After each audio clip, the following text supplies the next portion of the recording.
I'd like to introduce our next speaker, Jeff Liu from MIT Lincoln Lab, and Jeff will be presenting on a project involving low altitude disaster imagery. Thanks so much, Jeff. It's a great honor to have you, and the floor is yours. Great, thank you so much. Just want to confirm, can you see my screen? Yes, we do. Great. So my name's Jeff. As mentioned before, I work at MIT Lincoln Lab in the Humanitarian Assistance and Disaster Relief Group. This work is like a retrospective of some of the work we've been doing the last couple of years. It's co-written by my colleagues Katie Piccioni and Chad Council. And yeah, we're going to talk about aerial imagery post-disaster, particularly imagery from the Civil Air Patrol, and the challenges of working with it and some of the work we've done using AI to address that. So here's a high-level overview. So the Civil Air Patrol is tasked after major domestic disasters to take photos of the affected area. They can be tasked by FEMA or state emergency management agencies. And a large portion of those images are taken by humans with like DSLRs out the side of small Cessnas. And they give good situational awareness, but hundreds of thousands of images can come in for any given event, and analysts need to sort through all of them, and sorting through hundreds of thousands of images manually is extremely time consuming, and especially when you're in a response situation, you don't want to be wasting time. So it can be hard to locate points of interest. So the solution we developed was to build an AI-based classifier to identify notable features such as debris and rubble, flooding, and different kinds of damage, as well as different kinds of infrastructure such as buildings and roads. We applied this during Hurricane Ida in 2021 and last year Fiona and Ian. We were able to deliver products within 24 hours of collection, and we'll discuss some of the lessons learned. So a little more about the Civil Air Patrol. They're a civilian wing of the Air Force. During emergencies, state and federal agencies can deploy CAP and task them to take pictures of specified locations. They usually use handheld cameras like Nikon's, and all of this data is publicly available via an AWS S3 bucket. So if you visit this website, or if you have access to AWS S3 tools, you can just go and download the raw imagery from there. They include some data such as the location where the image was taken, but you can't sort by what's in the images, which is what analysts would like to be able to sort by. So they would like to see which ones have buildings, which ones have damage, which ones have combinations of flooding and damage, so that that information can be used for response efforts. And hundreds of thousands of images are taken per event. So for Hurricane Sandy, there was 140,000. For Ida, there was like 80,000. For Ian and Fiona, each one had over 200,000. So it's a lot of images to sort by hand. And prior to our work, there wasn't a lot of data that was specifically meant for disaster-related classification. So existing data sets could only thought that this image had a runway or a heliport or an airfield, when really it's a flooded highway. So in 2019, we developed the low altitude disaster imagery data set. It's now publicly available. It's part of the open data project on AWS. So this data set was put together with funding from NIST, and we've since used it in 3 as a partner with NIST, 3 NIST competitions for their information video retrieval competitions. The data set has over 500,000 handheld images. We have human annotations on over 40,000 of them across 5 broad categories: damage, environment, infrastructure, vehicles, and water, with more specific labels within each. And they're shown to multiple workers. This was a crowdsourced labeling effort, and we show them to multiple workers to get consensus. And we focused on Atlantic hurricane seasons and the damage and infrastructure categories. So for Hurricane Ida, we had a chance to develop a sort of baseline classifier from the data set. And it's a pretty standard architecture, ResNet, pre-trained on ImageNet, fine-tuned with the Lottie labels. We focused on a small subset of the labels, namely rubble and debris, flood water damage, and a miscellaneous other damage category, as well as buildings and roads, because these were the most well represented in the data set and were the most of interest to responders. And we did pretty standard transformations and pre-processing. So we did a little bit of tuning to pick the parameters that gave the best response. We have about 80% precision and about 75% recall for most of the damage categories. For the infrastructure categories, it's not quite as good. We're at around 75% for each, but this is good enough for us to filter out a large amount of the irrelevant images. So this was presented as a GIS data format. So it has the point corresponding to the location and columns coded as 0, 1, or 2, with 0 being least confident that we don't think that feature is in the image, and 2 being we're pretty confident it's in the image, and 1 saying it might be in the image, but we're not entirely sure. So giving a quick timeline of the Hurricane Ida incident and response. It made landfall August 29th, 2021. The Civil Air Patrol wasn't able to fly the next day due to inclement weather, but the following day, Civil Air Patrol flies the first sortie, and they upload about 2,000 images at the end of the day. We had the model trained and calibrated within 12 hours on historical data, and then we were able to complete the initial inference, and then we were able to release it the following day because we had to go through some internal release review, and we were able to get all of the images annotated within 48 hours of the last sortie. We were able to achieve around 18,000 images per node hour. So one node was one of our compute instances on our Lincoln Lab supercomputer, and it's roughly equal to 2 of these standard AWS nodes. And we delivered this product to the response agencies as shapefiles. Here's a small highlight of what we could do with that. So the gray here is all of the images that were taken in this area. Red were the ones that were filtered that included both miscellaneous damage, building, and rubble.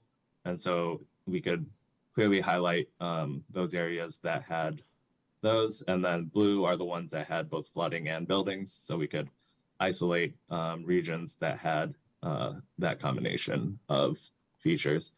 However, we found that, so we sent it to people as a shapefile. We found that there wasn't much of a response from the response agencies in 2021.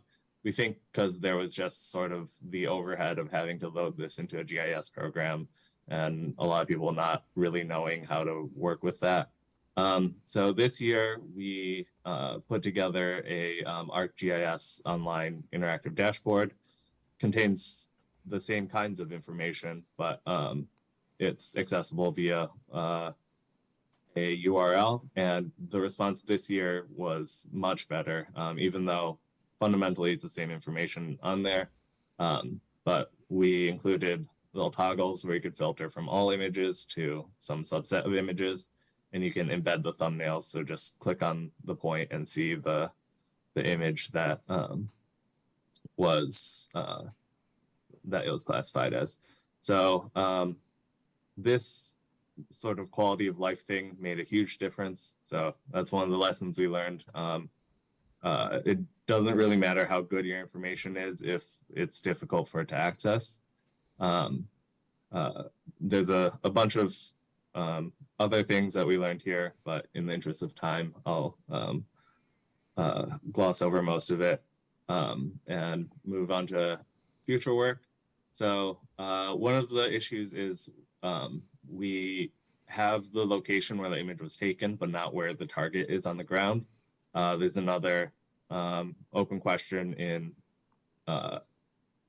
tying the location of the image to the location of the target. And then we can refine the types of objects we can detect, and also the performance and of our current classifier.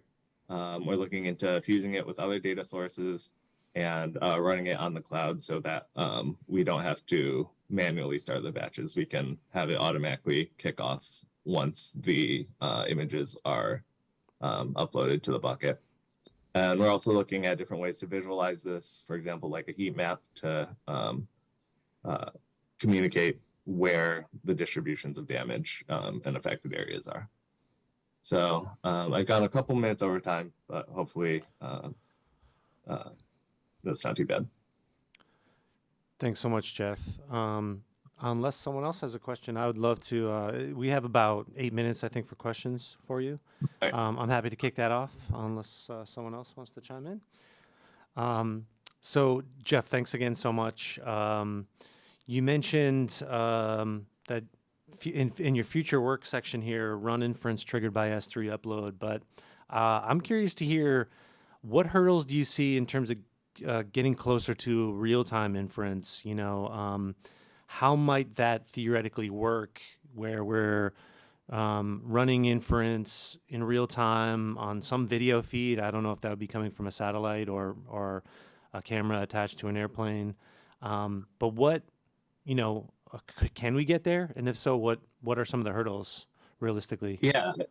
So I think the hurdles are a lot more in terms of operations than technological. Like we can put this classifier on like a GPU enabled development board, like a NVIDIA Jetson, and hook that up to a camera and have that run near real time, like a couple frames per second.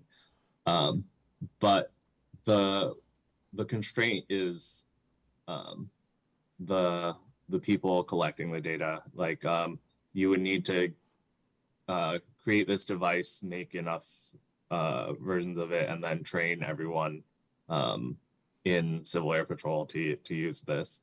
And so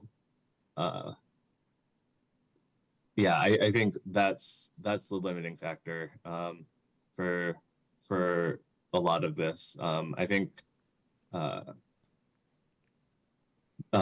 because like the Civil Air Patrol is volunteer run, it's a lot. It takes a lot longer to retrain everyone to use things, and deploying things that aren't just off the shelf technology also makes it a lot more difficult for them to acquire it. So I think, yeah, it is currently not technologically constrained. It's more operations constrained. Understood. I think someone in the audience has a question. Thank you, Jeff. I think it's working. Okay, great. My name is Mike Delaney. I Well, first of all, thanks for the presentation. I think I understood about 25% of it. Um, I, your successes that you went over. Did you do an after action with implementers, and just maybe what was some of their feedback, and how the labeling was most useful to them? I was really impressed by the timing of it, how quickly the data turned around. But I guess maybe what was some of the feedback from people on the ground in terms of how it may have changed their approach from the past? Yeah, that's a great question. I'll bring this slide up because I went over it pretty quickly. I think the challenge. So the first year we did it with Hurricane Ida, the takeaway was like no one had time to try and figure out how to open this file, and so it basically wasn't used. This year we set up the web dashboard, and we got much better response from that. However, I think again, this comes down to like an operations kind of answer. It takes a while for response agencies to figure out how a new technology fits into their concept of operations.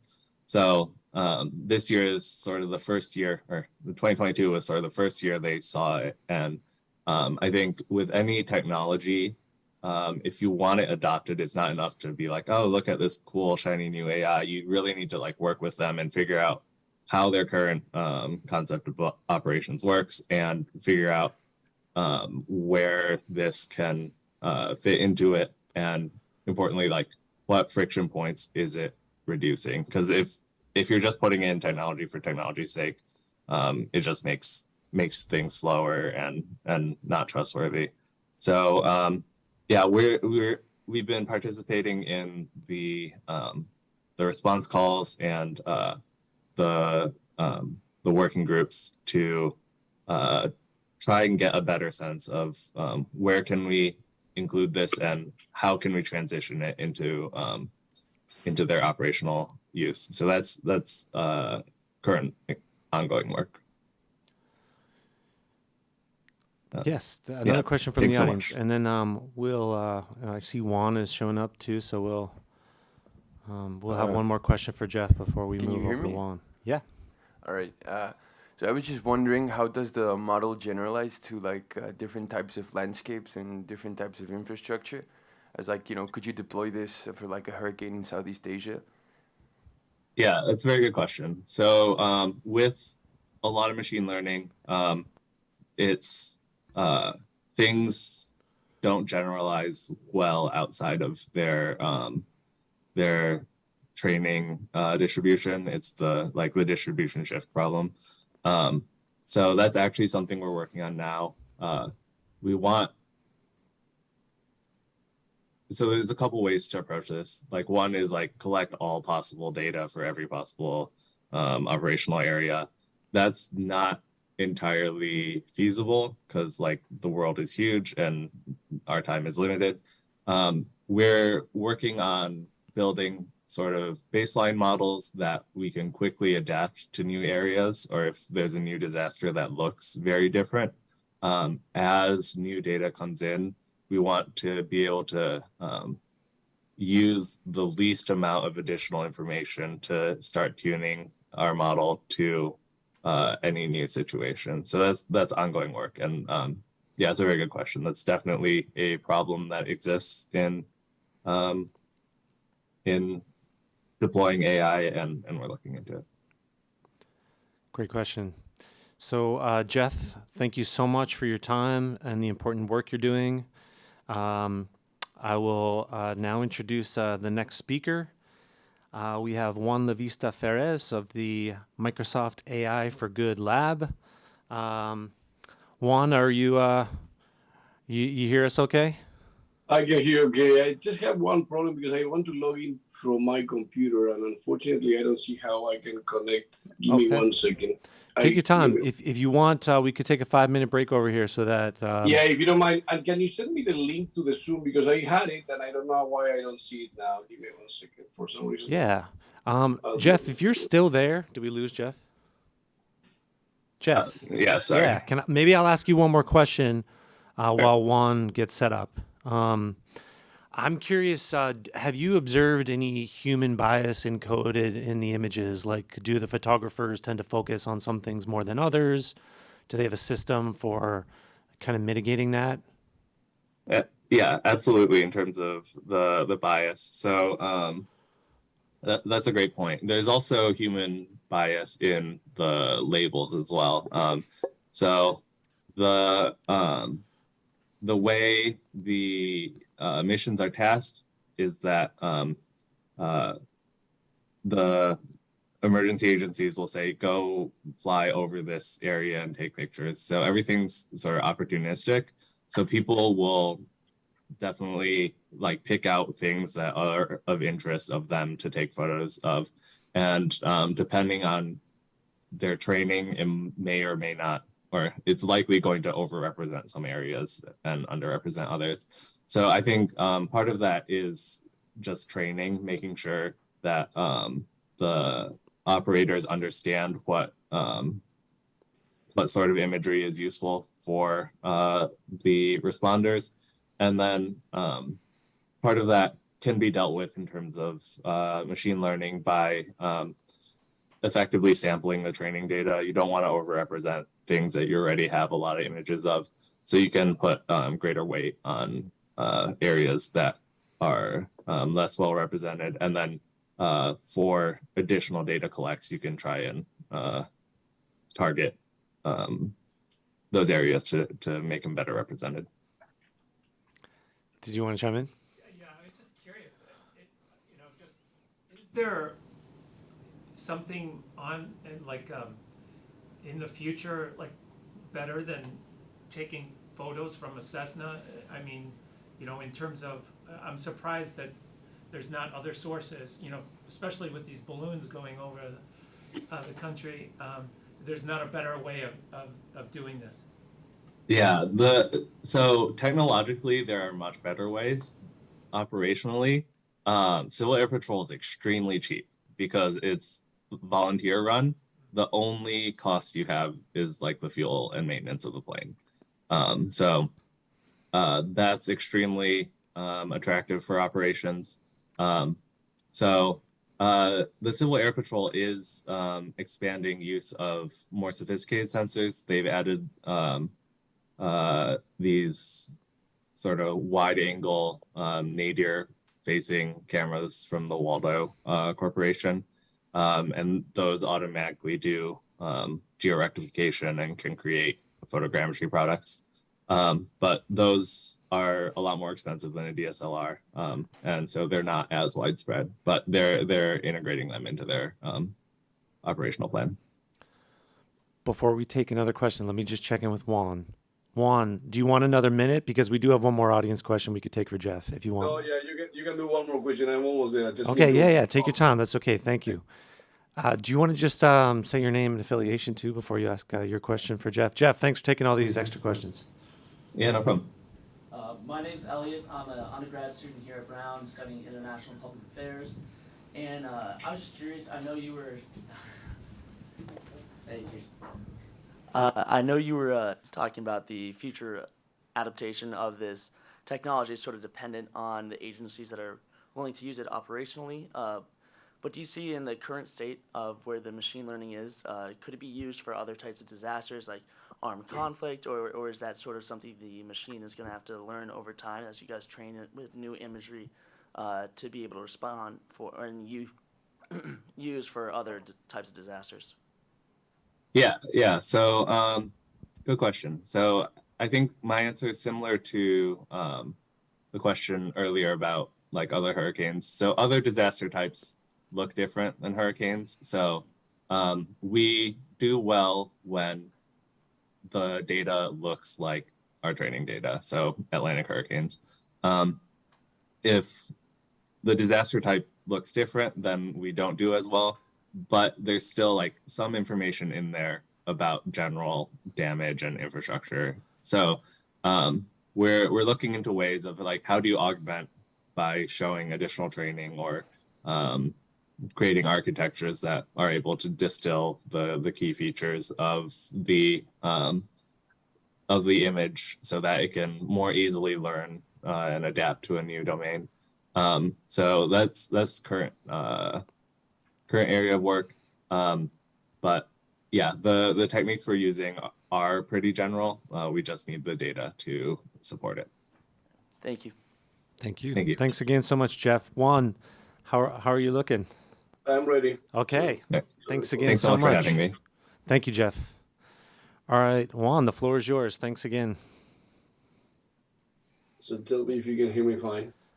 We hear you great, and looks like we see your slides as well. Perfect. So I'm Juan Lavista, and I'm a chief data scientist, and I lead our AI for Good research lab and our AI for Good efforts across Microsoft. Yeah, 1 second. So we definitely live in a rapidly changing world. It's an era definitely on computer science. It's an era of opportunity, also an age of anxiety, where technology in computer science creates some issues and amplifies others. So as our CEO mentioned, at the time when many are calling attention to the role of technology to play in society, our mission remains constant. It grounds us the enormous opportunity and responsibility that we have to ensure that technology we create benefits everyone on the planet, including the planet itself. And I think it's important for us to understand why Microsoft is doing this type of AI for good efforts. It's like companies that can do more should do more.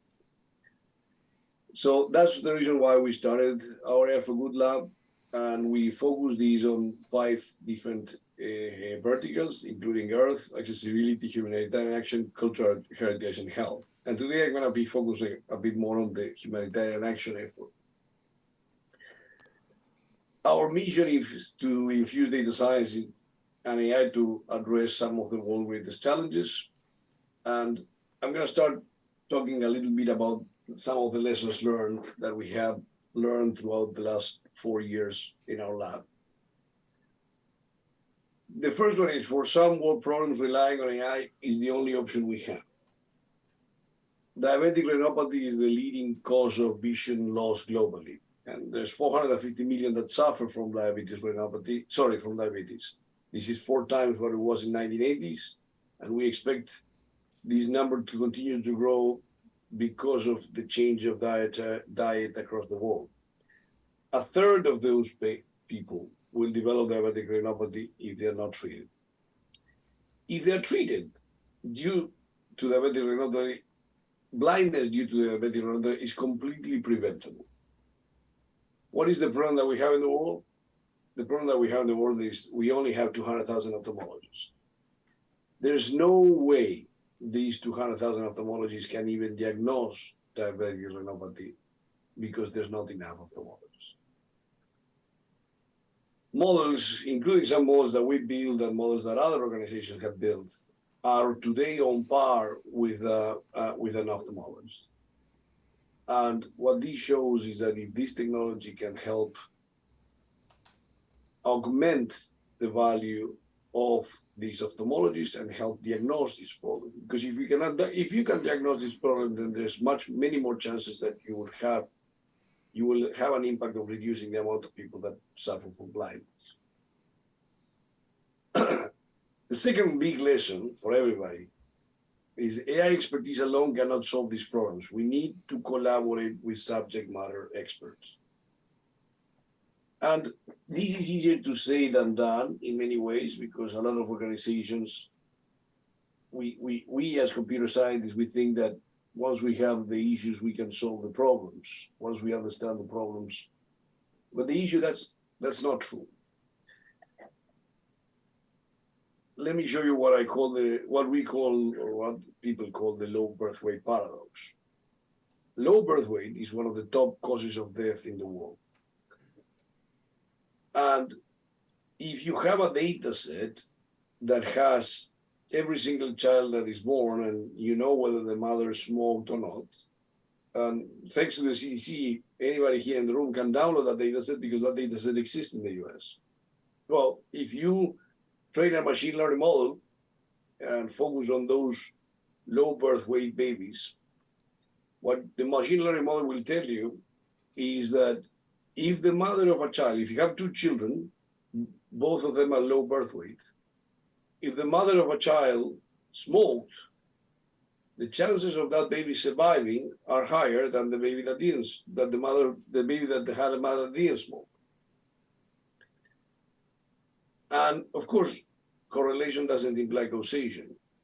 But the reason this happens is not because smoking helps. In fact, smoking is one of the causes of low birth weight babies. And smoking is one of a lot of babies will die because the mother smoked. But among the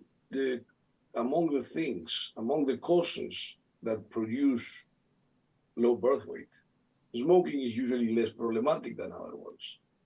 And this is why this is giving us the illusion, or at least this is giving the signal, that if the mother smoked, the chances of the baby surviving are higher, which is true from a predictive power point of view. But you need to understand the causes, and the cause goes in the opposite direction. Lesson number 3. Organizations with subject matter experts, like these medical doctors or other organizations in the world that are working in some of these challenges, unfortunately cannot attract or hire the AI talent that is needed to solve some of these problems. Jeffrey Hammerbacher, who was one of the first data scientists at Facebook, once said, "The best minds of my generation are making sure that people click on ads, and that sucks." This was true 10 years ago when Jeff mentioned this. This is still true today.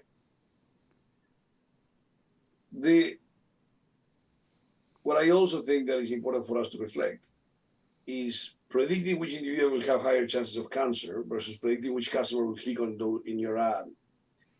Even though these two problems cannot be further apart, from a pure data science point of view, both problems are basically the same problem. So if in your organization you have people that are really good at predicting which of your customers will click on your ad, well, you can use those same skills to help understand and solve other more important societal problems. Outside the tech industry or the financial industry, organizations do not have the capacity or structure to hire the AI talent. Today, any person that is graduated in the US with knowledge in AI and machine learning makes significantly more money than the CEO of the majority of the nonprofits in the world. So it's going to be very difficult for these nonprofits to hire this type of talent. This is the reason why we exist. And this is the real reason why, until this is not longer true, it's really important for society to help fill that gap. Lesson number 4. Access to data is one of the biggest challenges we face. There is a significant amount of data that cannot be open to researchers because of privacy. And this is a very good reason why people should not get access to that data. But for majority of the scenarios, data anonymization, that is what back in the 2000s, early 2000s, we thought was going to solve majority of these problems, just doesn't work. Why? Because we have seen hundreds of examples. Anytime we anonymize data, a lot of times we'll have someone that is bright enough to de-anonymize. But in truth, for majority of the problems that we want to solve, we don't need individuals' data. What we need is the signal behind that individual's data. And that's why privacy-preserving technology, including differential privacy, provides a way for researchers to get insights from the data that without without affecting the privacy of the individuals, actually providing mathematical guarantees that you will not be able to find anything from a particular individual, but you will be able to find the signal behind that data. Differential privacy was created here at Microsoft back in the early 2007, and today we have been using it for solving and helping open data sets on issues that we couldn't solve before because of privacy. This is a collaboration that we have with Harvard University and Fred Hutch, where we open source. So we have an open source solution that anybody can use across the world to help organizations open up data sets. We are also working in privacy preserving synthetic data.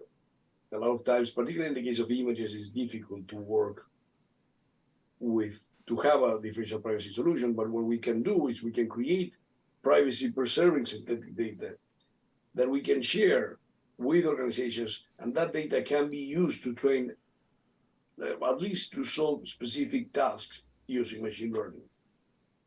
That data also has privacy preserving technology where people will not be able to learn anything from a particular image. This is also why we invest so much in open data. For every project that we work, we try to help organizations open up the data sets. And that has been one of the biggest contributions we have to society. We need to think that every data that can be open should be open to help others also solve these problems. Today, we don't have, as a society, we don't have the right incentives to open up data sets. Why? Well, because if I'm an academic, I want to make sure that I continue publishing using that data. So opening up that data set can only reduce my chances of continue publishing for one particular problem. We need to find the right incentives. We need to solve this problem by creating the right incentives to help organizations, academics, and companies around the world open up their data sets. Now I'm going to be talking a little bit about some of the examples of our work. I was actually going to share some other problems, but last week things changed. And due to the Turkey-Syria earthquake, we immediately engaged with a group of other organizations, including Berkeley Artificial Intelligence Research, the Department of Defense Innovation Unit, and Planet, who's the satellite data provider. We, as a company, we have people in Turkey, and we collaborate with them to create, to do a damage assessment and building damage assessment that can help people on the ground make decisions and be more informed. This is the earthquake that happened at the epicenter. This is basically how the intensity of the earthquake across different cities. And this is the population distribution. This is using World 2020 unconstrained data set. We were able to map where do people live, how many people live and are affected by this. So far, 28,000 people have died, at least 6,000 people have collapsed, and roughly 5.3 million people in Syria may have been left homeless by the earthquake. This is a 100-year event, and this can only produce more harm to people that were already suffering in both these countries. So what we did was we used high-resolution satellite imagery from both Planet Labs and Maxar, and we fine-tune and run these models. In your last conversation, the speaker was mentioning how some of these models will not generalize. This is still happening in the damage assessment models. There's hundreds of damage assessment models across the world. And what we know for a fact is whenever there is a new problem in a country, that usually these pre-trained models don't work well. So what we have been doing for the last few years is recognize that this is a problem of generalization, but make it really easy to easily retrain a model using very small amount of data and a pre-trained model to actually fine-tune these models to work. Once they work, in a particular country area, the models do perform really well. And this was the case in this earthquake. So as you can see here in the picture on the left, these are the destroyed buildings. The model recognized that there was a destruction here, damaged building. And once we have these, we can have building estimates using damage footprint. So the footprint model is another model we have that works against every building that we have across many countries. So once we have the damage model output, we can use these to understand which buildings were affected by knowing that there was a building there using the pre-event photography. This is, by the way, this is 30 and 50 centimeter data. So on satellite data, there are two types. There are mainly two different families of satellite data. We have low resolution satellite data that is usually provided by organizations like NASA. Usually have a temporal of they can map every point in the world every week or 10 days, but they also have very low resolution, and a pixel is usually 10 square meter or 15 square meters. In high resolution imagery, this is organizations like Maxar and Planet have, you have very high resolution that is usually 30 centimeter, which each pixel, and this is what you're seeing here, each pixel can be like only 30 square centimeters, like a square foot roughly. I come from the metric system, so sometimes it's difficult to make those changes, but it's basically like 30 centimeter by 30 centimeter. And at that point, you can observe buildings, you can observe cars, you can understand, and these are the best models. But usually the problem that we have with these photographies is that they're not continuous taking pictures across the world. Usually these satellites needs to be tasked. And this was the case. Anytime there is a big natural disaster, these satellites are immediately tasked, and we get that data. There's also another data set that has 3 meter data where one pixel equates to 3 meter, and that one we do have a picture every day. So, but for that one it's difficult to have an understanding of a particular building. So once we get the damage estimates, we cross these with the world population grid, and then we can do the estimate of the number of people that were affected. From these, we can do the damage building estimates and estimate the people affected and get, this is our full pipeline. We get the high resolution imagery, we run the damage model output, we cross this with the building footprint, we cross this with world population, and then we get the output of how many people were affected by this. These are the 4 cities that we review: Marash, Turbulu, Nurgagi, Islahi. So this is the biggest one. Marash was 610,000 people, and the smallest is Nurgagi with 31,000 people. We cross this with the imagery, and this is Marash, and every red building here is a building that was affected by the earthquake. This is the output of the model. If you see here, there's a section in the model where there's no imagery. So we have imagery here, but we don't have imagery here, unfortunately. This is Nordagi. Again, every single red dot here or red building is a building that was affected by the earthquake. The same thing here, and the same thing here.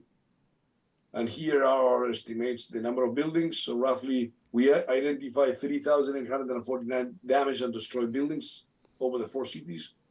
It doesn't mean that we don't have more buildings that were affected. Some of these buildings that were affected, you cannot see them from the space.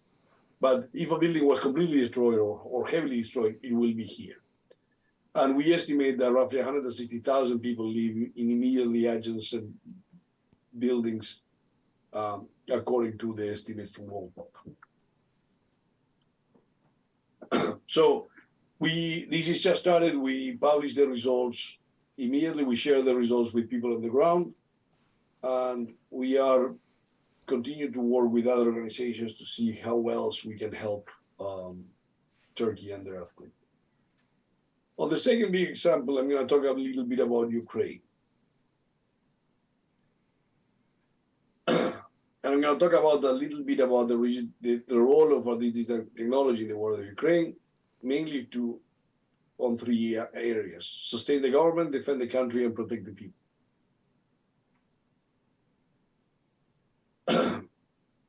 So let me start with the role of digital technology on sustaining the government.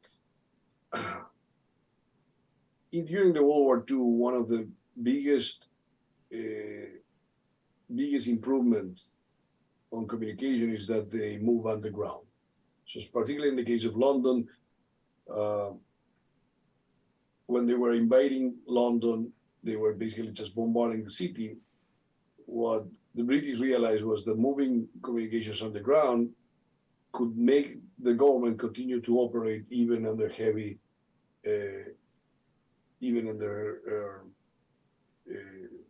problems from the war. Well, in 2022, in the Russia invasion to Ukraine, what happened is they moved to the cloud. Governments moved to the cloud.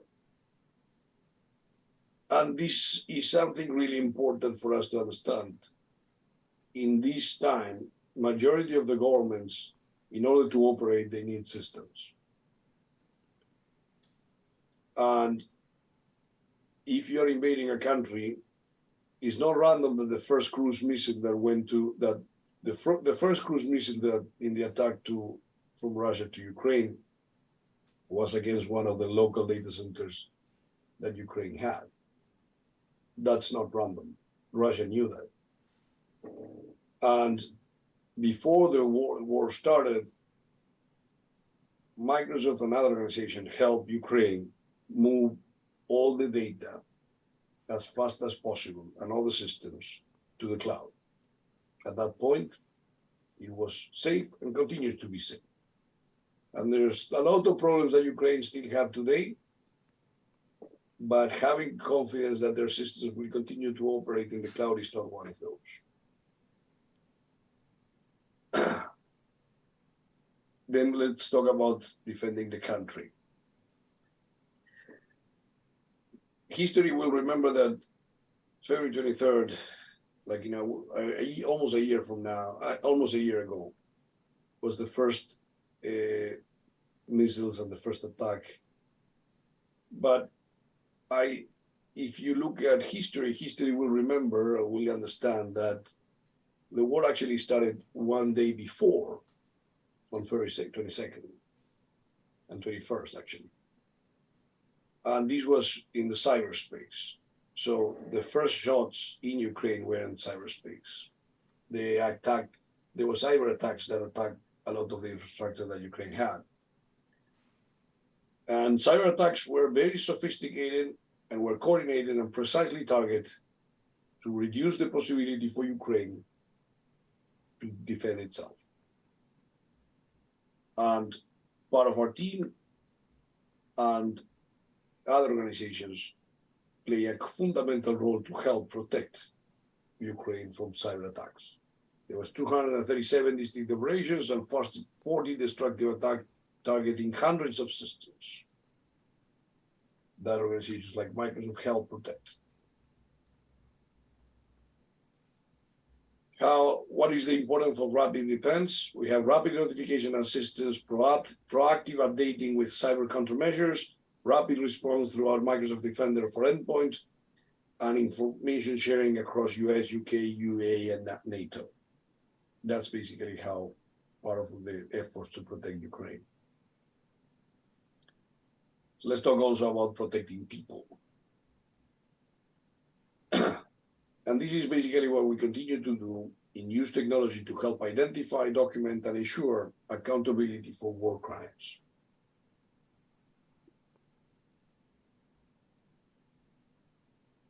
Deliver justice for war crimes and crimes against humanity in Ukraine. We're working with organizations like the International Criminal Court, Office of the Prosecutor, Task Force for Accountability Crimes Committed by Ukraine, and investigations over 6,000 war crimes. We help on data sources, data catalog, data analytics engines, and e-discovery.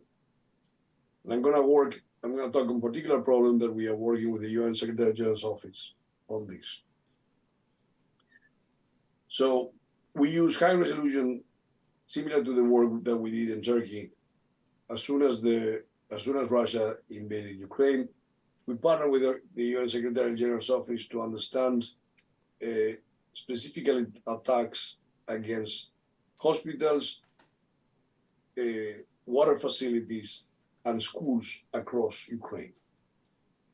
So our first job was to identify every single school, water facility, and hospital across Ukraine. We connected with high-resolution satellites, and we review this data over time, provide them with a UX to help them understand whether a particular building was affected or not. It's difficult to see here, but if you see this building was attacked, was fine until April 3rd. And this is high resolution imagery of satellite, like high resolution task data from satellites. This building was attacked between April 3rd and April 24th. What we did was collaborate with people working in the UN, and they review every one of these hospitals pictures, and they could understand whether the building was not affected. We could have a consensus of very high damage, and moderate damage. We map 1,246 facilities in the area, and then we look at the distributions of hospitals, and from these, we could understand and measure whether they were affected or not. Then we categorize in possibly damaged, likely damaged, and destroyed. This is another example, and we can actually, once we have the data, we can actually measure the destruction of these over time. In a war, a country can attack a military base, can even attack cities. But if they are targeting areas like water facilities, schools, or hospitals, or also now energy infrastructure, to harm civilians with the effect of harming civilians, that is considered a war crime, and they are protected by the Geneva Convention. This is the case of schools.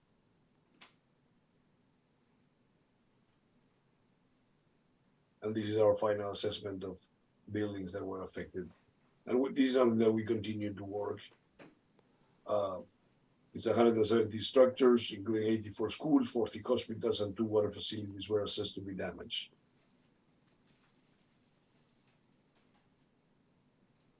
From this now, we are working with the UNHCR to map every single building and use models to map every single building across Ukraine and get a better understanding of whether they were affected or not. This can help a fundamental problem of understanding where and how should the reconstruction and the investment of reconstruction for Ukraine will need to be. To close on this, in our smartphones today, we have more processing power than was needed to put a man on the moon. There are very important problems out there that can and should be solved using data. So we no longer have excuses to help and make the difference. I'll take your questions now. Thank you. Thank you so much, Juan. Yeah, we're running a little bit over time, but if Robert doesn't mind, maybe we'll take a question or two for Juan before we move on to Robert. Yeah, thanks so much. Hi, Juan. Thanks for your presentation. My name is Chiara. I'm a visiting scholar at Brown University, but I also work for the UN World Food Program, and I was in Ukraine a few months last year. I'm wondering if with UNHCR or with other entities, you've done any work to track population flows to see how many people, or if you did it initially to see if, to have a better understanding of how many people were leaving the country and how many people were staying in country. So that's the first question. And the second question, if I can, would be to see if you've done any other infrastructural assessments specifically for food silos that were targeted at the time. Thank you. Thank you for a great question. So two things. Initially, and we're still doing part of that, we use our own Microsoft infrastructure data, like devices, to understand migration and help them assess some of the migrations within the cities. So we did part of that. We couldn't know how many people were moving to where, but we could see and we could report is how many people were leaving specific cities. And that's something that we share with the UN Secretary General's office too. Your second question, we were part of the project, but that part of the project on understanding silos and understanding food security in general was done by one of our partners, that is NASA Harvest. So we work with NASA Harvest, that's out of University of Maryland, in collaboration also with Planet. But they were the ones that did the work, great work of understanding food security and understanding the effect of particularly silos, like food silos. And that's an area where you need high resolution imagery. So they also leverage Planet data to make some of those assessments. So yes. Thank you so much. Should we take one more question for Juan and then move to Robert? And once again, if you're new to the room, you could introduce yourself when asking a question. Just maybe state your name and your affiliation. Hi, my name is Acadia Knickerbocker, and I just had a question about one of the maps you showed. There was that area where you didn't have any imaging at all, and I wanted to know what you guys are doing to sort of limit the areas that you don't have imaging. Yeah, so unfortunately, because like again I mentioned, these are task satellites. We depend whether the satellite was able to get all the area or not. We continue to work with organizations like Planet and Maxa to get more data, but for that area where there's no data, yes, unfortunately we don't know anything. So yeah, but we continue to work on these. As soon as we have more data, we will be able to share. There are two typical problems that happen on that. Is that either the satellite wasn't across that area. Second problem that we typically have with high resolution imagery or satellite data in general are clouds, and that's the second biggest problem with satellites. But yeah, as soon as we have data, we will be able to run it. With the data we have, at least organizations in the ground where that they are already using these models, and it can help them a lot understand where to deploy resources. So, thank you for the question. Thank you for the question, and thank you so much, Juan, for all the important work you're doing there at the lab, and especially on these initiatives. Why don't we give Juan a big round of applause? While Robert gets ready, just a little housekeeping matter. There's a break following Robert's talk. We're a little bit over time, so that'll just mean we take a slightly shorter break. That's all. Without further ado, thank you so much, Robert, for joining us. Robert Soden is with the University of Toronto, and he'll be talking about responsible AI and disaster risk modeling. Thanks so much for joining us, Robert. Thank you. Excited to be here, and really excited to get to catch Juan's talk. That was great as well. Can we just confirm that you're seeing? We see your slides. Yep. My notes. Perfect. Okay, wonderful. So, thank you all. I'm excited to be here. I've actually been talking with Bill about this event for quite a while. So really stoked to see it come together and so successfully. As you heard, my name is Robert Soden. I'm an assistant professor at University of Toronto in computer science in the School of the Environment. I'm actually a relatively new faculty here at U of T. I started in July 2020, so kind of the height of the pandemic, and spent most of the first 2 years sort of in this room presenting remotely like I am today. Before joining U of T, I spent some time at Columbia, at Stanford, as well at University of Colorado, where I did my PhD in computer science. I work primarily in the area of HCI, or human-computer interaction. And though much of my background and much of my work is in software development, environmental modeling, and geographic information systems, these days, and increasingly, I'm also drawing a lot on a range of qualitative design research and participatory research methods, all with the goal of informing the design, evaluation, and development of information and computer technologies that can contribute to a just and sustainable world.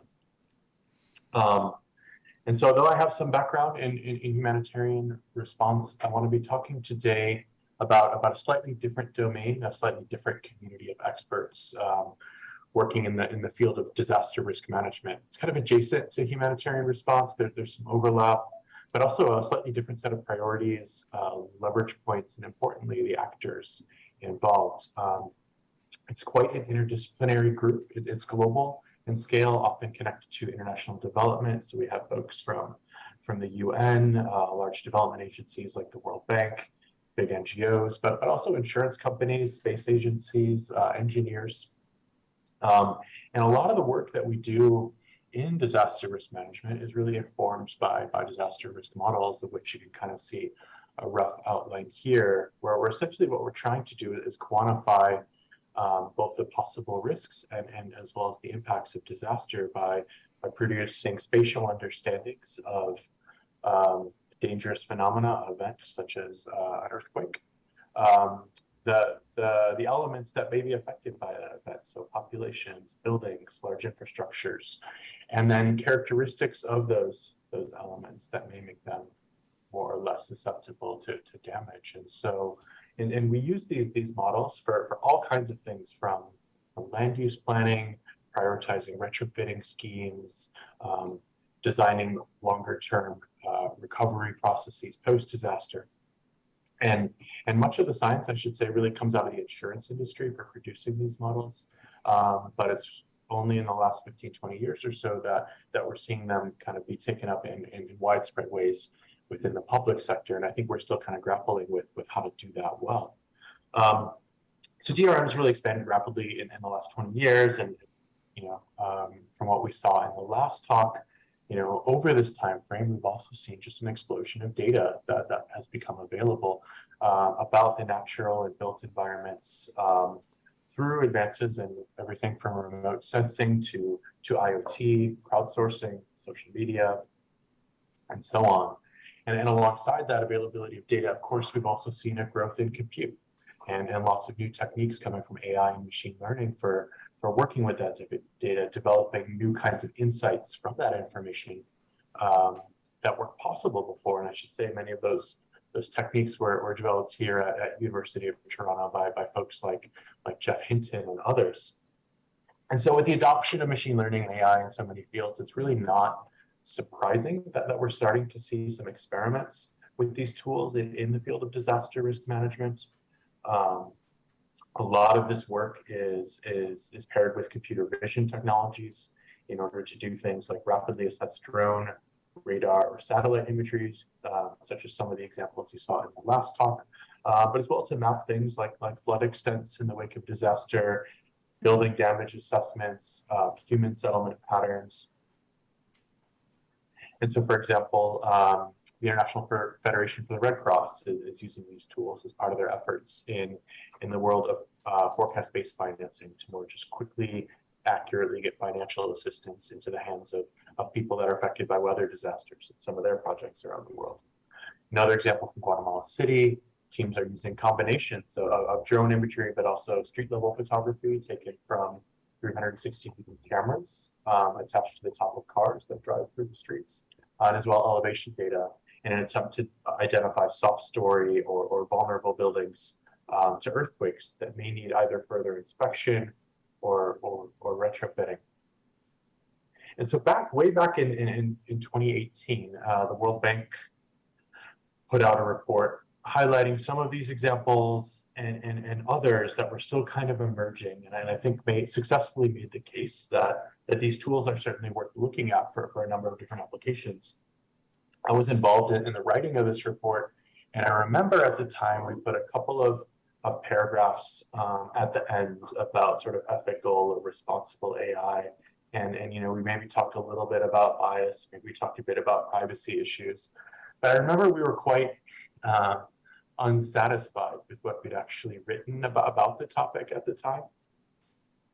And just in the last couple of years, we've seen, unfortunately, some quite high-profile examples of where these tools have been used in DRM, and their potential was either exaggerated or oversold. There was a major study on AI for earthquake prediction that was published in Nature that's had quite a bit of controversy around it and faced a number of rebuttals. And then, of course, outside of the world of disasters, we've seen even more quite high-profile examples of AI in fields as diverse as criminal justice, banking, search, coming under fire for systematically producing problematic, discriminatory results, to the point that ACM, which is the major research organization in the field of computer science, has called for a moratorium on AI-enabled facial recognition tools, saying that quote, the technology too often produces results that demonstrate clear bias based on ethnic, racial, gender, and other human characteristics recognizable by computer systems, the consequences of which, quote, frequently can and do extend well beyond inconvenience to profound injury, and particularly to the lives, livelihoods, and rights of some of the most vulnerable populations in our society. And so this is the ACM, which is a bunch of computer science researchers for the most part. It's the the farthest thing from kind of the woke mob or wide-eyed radicals or anything like that. And so this was all kind of coming together in early 2020, when some colleagues from the World Bank, Delta Harris, a couple of other organizations working on information and data within the disaster risk management space started talking about this, trying to figure out what we should do. At the time, we were seeing kind of a lot of exploration and interest in these tools in our field. We were seeing some problematic results coming from other domains. And what we felt was really the lack of a careful evaluation on what it might mean to incorporate some of these techniques within DRM programs. And together, this kind of indicated a potentially dangerous situation. And so we wanted to dig a bit deeper. And a couple of things that we really just faced challenges we ran into right off the bat was that there's a lot of guidelines out there about ethical AI, but they were all in other fields. They're in criminal justice, search, other domains. And while they're helpful and interesting, we were looking for more direct references to the kinds of decision-making contexts, the kinds of data, the kinds of decisions that we were encountering in our field. Another challenge is this is an inherently interdisciplinary issue. We have a lot of sort of data scientists, engineers in our community who may lack expertise in humanities and social sciences that are necessary to evaluate the potential harms of the use of these tools in their contexts. At the same time, we had a lot of social scientists in our community that were maybe unclear of the exact technical details of some of these tools. And so this was a really interdisciplinary challenge that we were struggling with. And then finally, we were just seeing a lot of different frameworks. We're hearing about sort of responsible AI, ethical AI, questions of AI and justice. And so AI and human rights is also another interesting one. But there's a lot of different frameworks for thinking about the relationship between advanced data science and its social impacts. And so we did what we often do in this situation is we started a working group. And this was kind of our approach. We wanted to really convene the people that were working directly on the design and deployment of these tools. We wanted this to be a discussion of the experts who are working directly on these projects in the disaster risk management space. We wanted to develop an extended process where we could really take time to learn from one another and collaboratively investigate some of the issues that might come up. With the goal of producing a realistic understanding of some of the potential negative impacts of these tools, along with practical and meaningful ways of mitigating those. And ultimately, to produce and advertise sort of a joint set of findings that was written sort of by the experts for the experts. You know, we wanted this to feel like we were getting the team together to try and get our own house in order, rather than having this feel or read like an external critique, because we've seen a lot of those, and they're often ineffective. So just in most of 2020, we had a number of online meetings from January to April. We brought in guest speakers. We were reading existing guidelines and best practices from other domains. We did about 30 interviews with members of our working group and other folks that were deploying these tools in the disaster risk management space. I did most of them myself. They lasted about an hour, and we were just trying to understand kind of what people's perspectives were, what were they working on, what did they see as being some of the challenges. And then we had a bunch of online write shops where we basically tried to sift through all the data collectively as a group and collaboratively draft a summary of our discussions and a series of recommendations. We then sent this out for peer review for I can't remember, but at least 20 or 30 sort of experts in the field, people working in DRM for their feedback. And so some of the concerns that we talked about, obviously there's this issue of bias. It is probably the most, when we talk about sort of concerns around AI, sort of bias often occupies kind of center stage, often the result of a biased training data set. In some ways, this is the most obvious and also the most easily resolved challenge, I would say. But there's a number of other concerns, including questions of privacy and security within SCV settings, reducing opportunities for public participation and expert judgment in DRM due to some of the increased complexity, automation, the kind of black box nature of these tools. In DRM, we often say that disaster risk management is a whole of society effort. And if we're sort of limiting who's involved in producing, analyzing, evaluating data through opaque or non-transparent processes, then that actually harms our overall goals. And then finally, something that really came across in a lot of our interviews and a lot of our conversations was just this question of hype. And whether it's driven by VC funding or the need to feel innovative, there's real concerns about pushing data products into use in life safety situations before they were ready. So in our report and in what we tried to pull together, we tried to sort of talk about some of these concerns. We tried to give some realistic examples of how those concerns might play out and the kinds of harm that might be produced.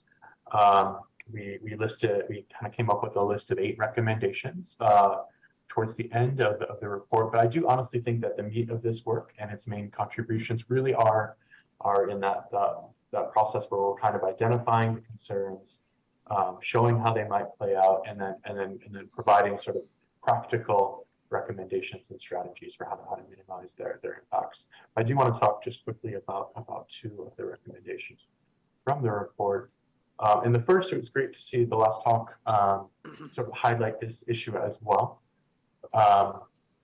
This is recommendation number 2, where we really do need to draw on the experiences of other fields and domains and domain experts, thinking about how to deploy these tools in ways that's both successful and responsible is inherently interdisciplinary work. Interdisciplinary work takes time.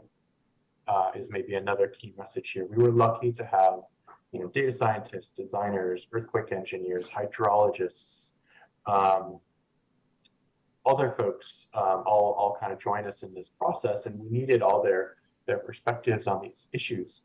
We also frequently got tripped up on kind of some of the technical language, the assumptions, that maybe we might say epistemic infrastructures of everyone's different areas of expertise, and so having that extended process really allowed our working group to kind of cohere around a shared language and understanding in order to take advantage of all the different kinds of expertise that we had in that group and to develop the kinds of insights that we did. And second, it's really clear from many of the conversations and the interviews that I did with practitioners that these kinds of AI ethics guidelines, despite their value and despite their proliferation, are are in themselves insufficient to really addressing what is much more of a collective or systemic problems. In fact, these kinds of ethical guidelines often take systematic or systemic and collective action problems and they put them on the shoulders of individual technical experts or small groups, and they kind of depend on sort of the heroic engineer making the right decision at the right time. And you know, many of the people that I interviewed said they felt substantial pressure from their employers to you know, move fast and break things, so to speak, as we often hear in the tech field. So in addition, you know, for disaster data, as I've already kind of said, in disaster risk management, thinking about it as a whole of society problem, the individual is really an inadequate unit of analysis. We do need kind of standards and regulations and in some cases law in order to allow us to kind of collectively determine what we want this landscape to look like. And then finally, just to close here, you know, an overarching finding of our work when we're thinking about the social impacts of AI is that many of the kinds of questions and issues that we surfaced in our work go far beyond AI itself. You know, many of these questions about privacy, security, bias, lack of transparency are common challenges that we have across all kinds of data projects. And so I'm quite grateful for the attention that sort of the ethics and social consequences of AI are receiving these days. But I think we need to take this as sort of a broader entry point into a broader set of discussions around how to do more responsible tech in the disaster space. And so we need to take really a full stack approach to some of these questions rather than just focus on kind of the thin layer of AI at the top of the stack, and as well really look beyond the tech to the social context in which it's being deployed. And so this report was launched in late 2021. I think it's a good example of how getting the right people in the room, being thoughtful about the design of the process can really produce helpful guidance for responsible tech deployment. It's been picked up by a number of other groups, such as the ITU's Working Group on AI for Disasters, who basically just incorporated its findings and into their own recommendations and guidance on this topic. It also just serves as kind of a helpful starting point or a jumping off point for people that are wanting to work in this space, because this report really is just a start. It's still quite high level. There's lots of work left to do to provide more concrete guidance to the teams to continue to learn from the experience of other fields and other domains. And of course, the tech is still changing as well. And so some of the things that we're working on, you know, with partners at the World Bank, University of Toronto, and elsewhere include, you know, getting involved early on in the design of individual projects that are deploying these tools within DRM. So these questions of sort of social impact and responsibility aren't kind of tacked on at the end, but really baked into the DNA of the project design from the beginning. We are working with World Bank and others to kind of establish a set of sort of no regrets, we're calling them standards and processes, kind of a minimum floor that can help you know, go into things like terms of reference and contracts that they can use in their procurement processes. We're still looking for ways to kind of take some of the AI checklists, toolkits, accountability processes and standards from that are available to data scientists in other domains and apply them specifically to our field. We're thinking a lot about sort of explainable AI, transparency, again, thinking about how to make DRM an inclusive process. How can AI be a part of that rather than a barrier to it? And then ultimately really trying to grow our community of practice of people that are working on and talking about these issues. So really, you know, this talk is if anything, an invitation. We're doing active work in my lab and with a lot of our collaborators around the world. And so if this sounds interesting to you, please do just get in touch. Thanks so much. Thank you, Robert. Before we take a question or two for Robert, while Aaron is getting set up, we went a little over and we used up the break that was going to happen now. So feel free to take a break if you want right now, or you can hang out and ask Robert a question or two before we get Erin started on her talk, which will start roughly on time. Do we want to take a question or two for Robert? Yeah. The microphone's right there, coming towards you. And there was one more in the middle there. Yeah. Hi, Robert. Thanks so much for the presentation. Very interesting. My name is Laura Keene, and I work at the organization Give Directly. And your talk made me think of a presentation I saw years ago from a man who was speaking very enthusiastically about the need for public interest technologists as individuals coming from different disciplines with very different incentives who would be empowered and at the same level as engineers, for example, to make decisions around ethics and AI. Is that a field that you are seeing proliferate, and do you feel like that is a useful solution or a sufficient solution? Yeah, that's a great question. I can't. Oh, go ahead. Sorry. I can't say I'm familiar with that term, public interest technologies. However, I do think, one of the things that I'm seeing that's hopeful in the world of practice is an overall increase in the level of technical sophistication. We do see a lot of folks, collaborators, people I've worked with over the years that are technical experts being hired by places like the World Bank, like the Red Cross, to be the person on the inside that kind of understands how the tech works and helps the project team really deploy them in a meaningful way. I do think partnerships such as some of the ones that Juan talked about between UN agencies and tech companies can help build this kind of capacities and relationships as well. Thank you.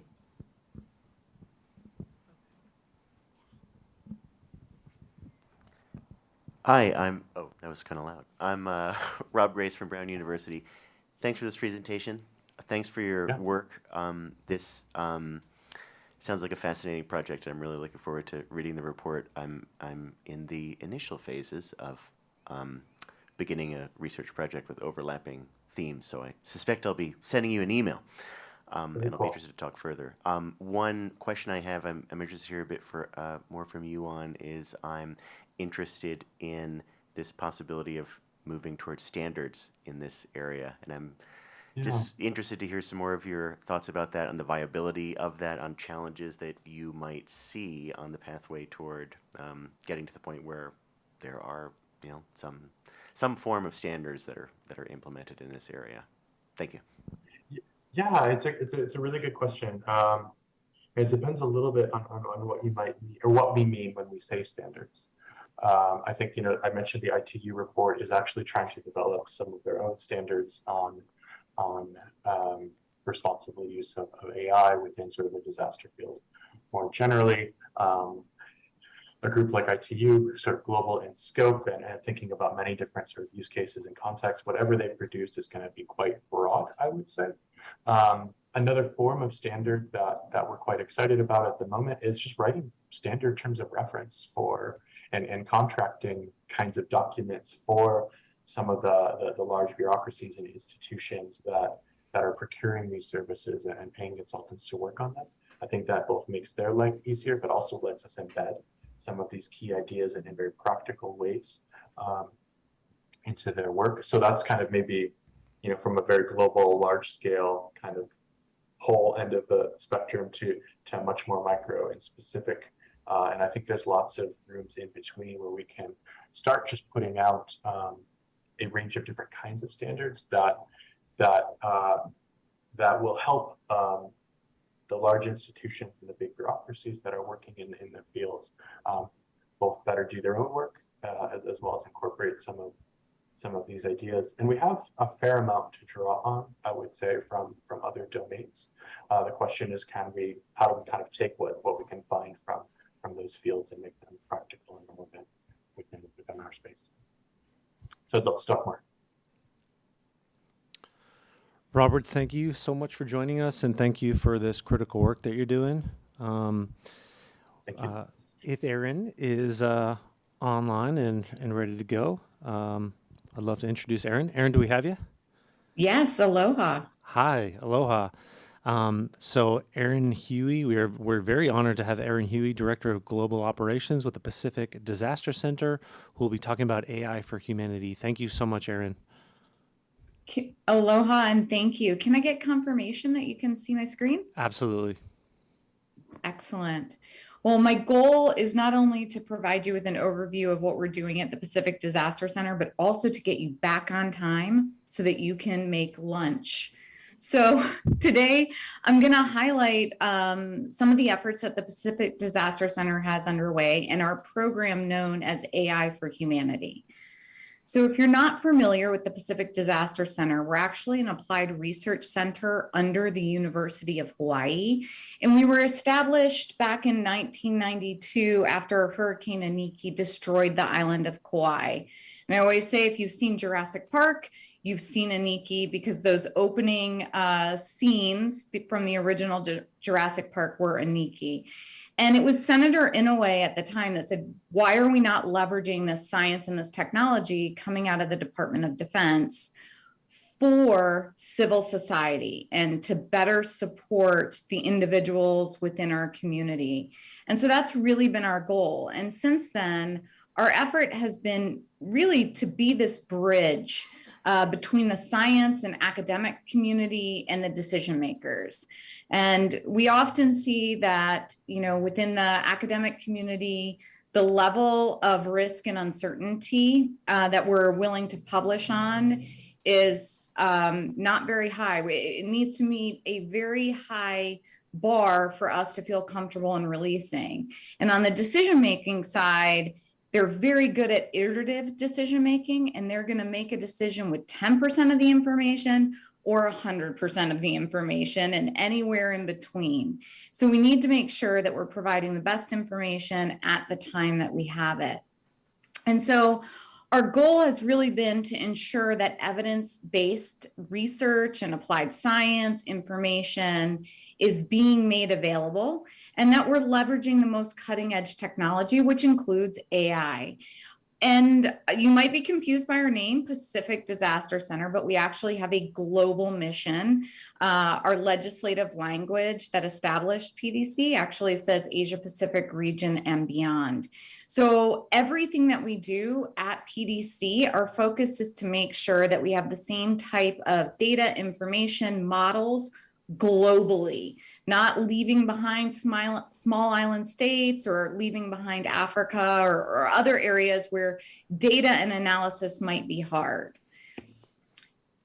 Our first presenter today talked a little bit about this, the challenges with the right technology at the right time. And so one of the things that PDC really focuses on is making sure that we do have an understanding of the technology that should be used and where. And what you're seeing on this slide is actually a view of the Haiyan response back in 2013, the different technologies that were used. And you can see in the top left corner that in Tacloban, where they had no power, everything was destroyed.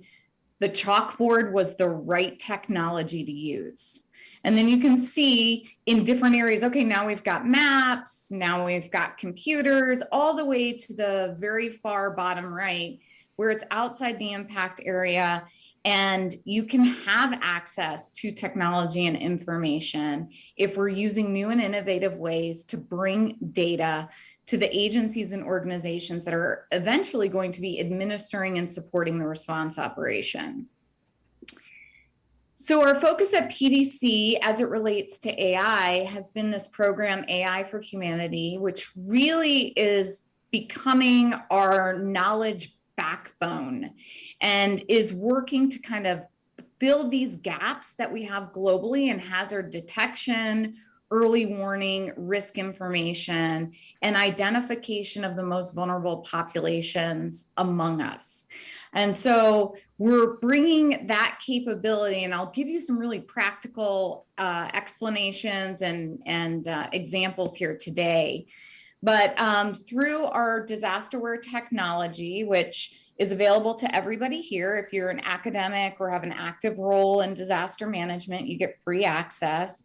And so I'll have a link for you, but we're providing information globally. This is real-time hazards. I took this slide this morning so you could see what was going on around the world. And you can see that we're covering everything from natural hazards like floods and earthquakes to man-made events like active shooters or conflict, cyber attacks. And we're able to provide all of this coverage both through traditional alerting agencies and organizations and using AI to fill those hazard detection gaps. Just a quick look across the board on what DisasterWare is bringing. It not only provides, 7,000 different data layers, which will overwhelm you, I'm sure, but also looking at things like how do we do smart alerting? How do we make sure that we're protecting assets? How do we provide damage assessments and share information widely? So I'm going to take you through a little bit how we do that. And the first part is really making sure that we have unparalleled access to data. And PDC is not only creating data, but we're also partnering with major data agencies, organizations at a local or subnational scale, all the way to our partners with the World Food Program, UNOCHA, IFRC, and elsewhere. And then we're bringing it in and we're using a variety of different models really to provide insight. And I always say, as a disaster manager, there's 4 things I want to know. I want to know what happened. I want to know where it happened. I want to know how bad is it, and I want to know what to do about it. Now, what happened and where did it happen? Overall, we're doing a much better job globally of knowing that. But how bad it is and what I should do about it really requires some advanced technology and capability. So what we're doing is we're actually using AI to leverage AI to better understand what the potential impacts are and what we can do about it, and making sure that that's presented to decision makers in a very action-oriented way. This much food, water, shelter, refuse, so actions can be taken. So one of the things that we're doing to support that and to be able to kind of feed our expert systems and do natural language processing and so on is, making sure that we're bringing together and using an integrated approach for all of the observational and collection of hazards and data that are happening. We're using PDC's all hazards impact model. And we're going to talk about that. We're also using, GIS and visualization, computing and communication technologies to get the word out, even in data poor environments or in environments that require low and no bandwidth kind of technologies that can function in those areas. So the first, one of the major things that we've done for AI and leveraging it for disaster management is creating this system called PDC Hazard Finder AI. And what this system does is it allows us to scale hazard detection by translating and using data that's coming in from unstructured sources, so natural language processing and machine learning. And we've got about a 94% accuracy with this, and it's helping our teams to quickly identify new hazards that, USGS, NASA, other global hazard monitoring are not picking up, validate that, and then translate that into not only a dot on a map, but information on the severity of the event as a whole.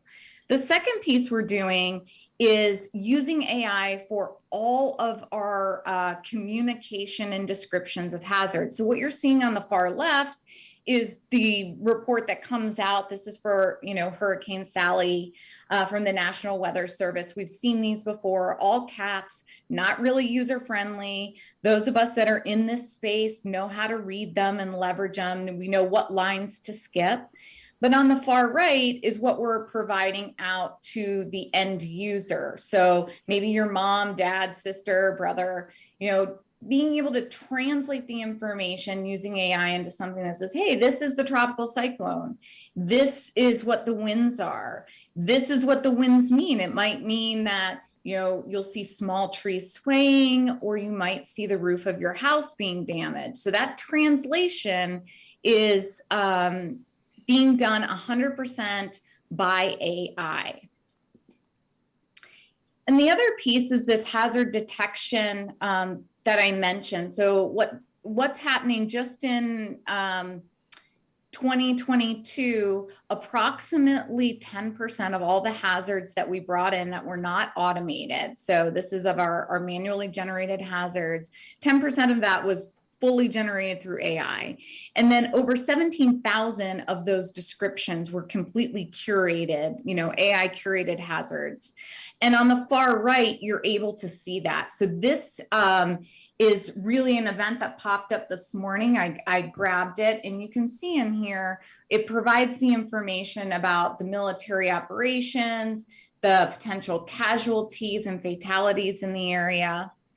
And another example of that is the Turkey earthquake. So one of the things that we're really focused on is making sure that the best information is available at, and in your hands as soon as possible. So the far left is the description and hazard immediately after the earthquake in Turkey. And you can see here the description, and it might be hard for you to read, but it talks about that the USGS has detected this and that the preliminary analysis indicates it's a very strong earthquake and it's very shallow. And then we go on to translate that. Shallow earthquakes generally tend to be more severe. We then also calculate the total population exposed, and you'll see early on, the numbers were much lower than they were when we started to get additional data like the intense shaking map. And we were able to translate that very quickly into the total population exposed by the shaking, the total households exposed, the estimated population, and then the breakdown of that population, how many hospitals and schools are in this area, and what the built environment. So if you had to rebuild the entire area or the area most vulnerable, what that's going to look like.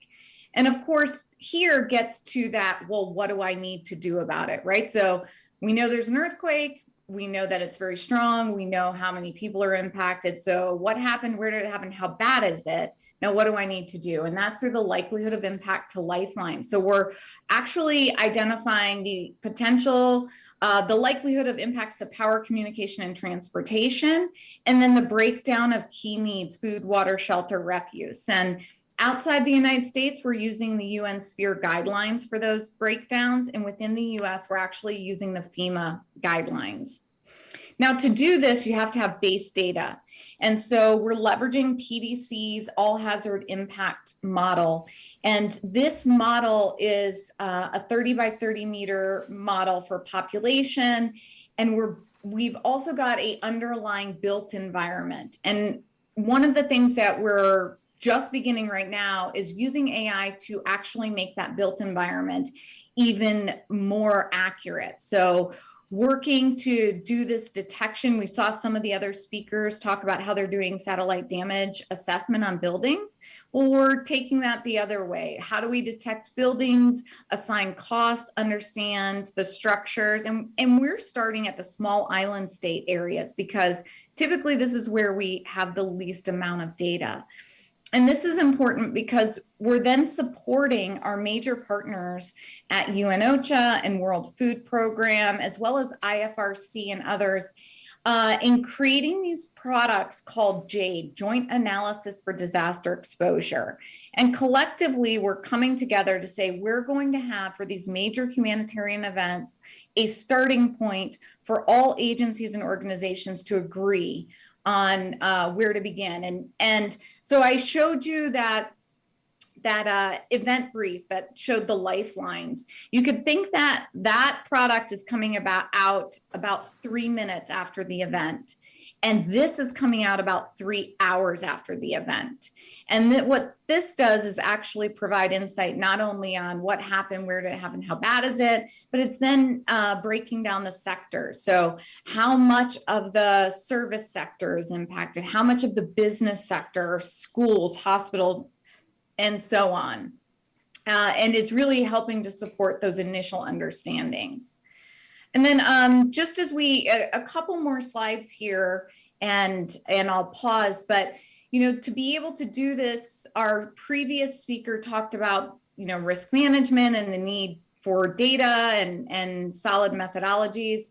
So PDC has developed this National Disaster Preparedness Baseline Assessment, which we've conducted in over 20% of the world. And these are sub-national detail assessments that we're doing with our partners. So this is in collaboration with countries.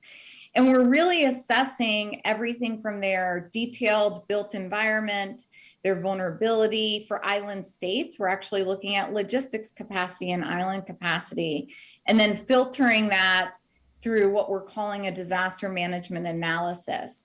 The reason that I wanted to show this slide is because for AI to be effective globally, we need to feed it with good data, consistent data, and be able to have this historic database of data and information that can help us to start to model what we can expect and refine our efforts on potential impacts. So this has been a key project for us that has really allowed us to do that. And I just wanted to give you an idea of who we're supporting.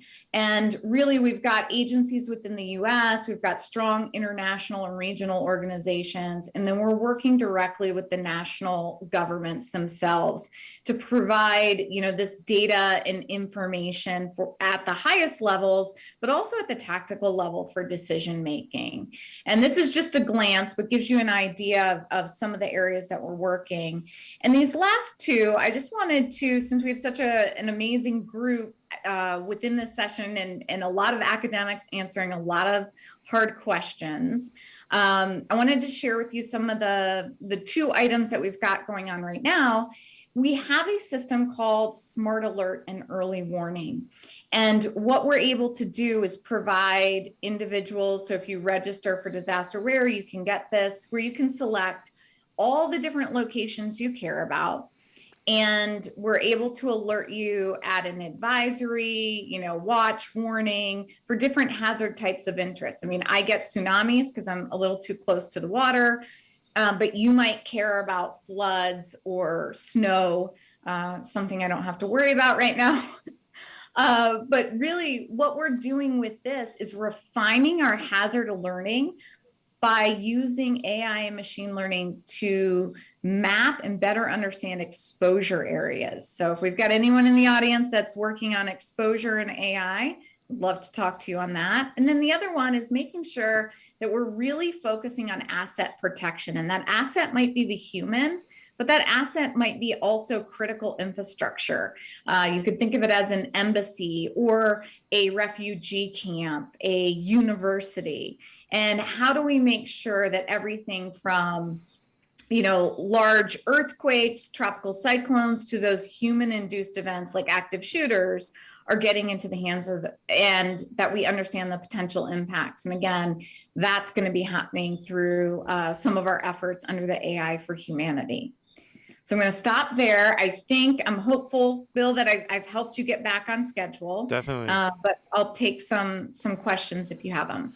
Yeah, we actually have up to 8 minutes for questions from the audience. It looks like we have at least one. Thanks so much, Aaron, for your time and all the extraordinary work you're doing. Thank Hi, you. Aaron. My name is Mike Delaney. I'm really so impressed with this presentation and knowing that this resource is available.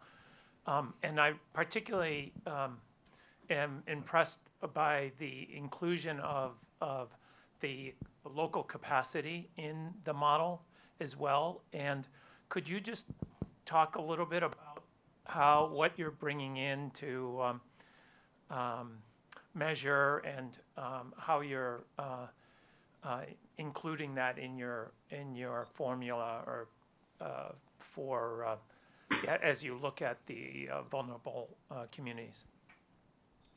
Yeah, so for our analysis, when we're looking at capacity, we're looking at a variety of indicators. So we do use a composite index kind of structure for the underlying data. And we're looking at elements of governance as well as tactical items such as how much equipment, what is their freshwater capability, what are their hospital capacity and capabilities.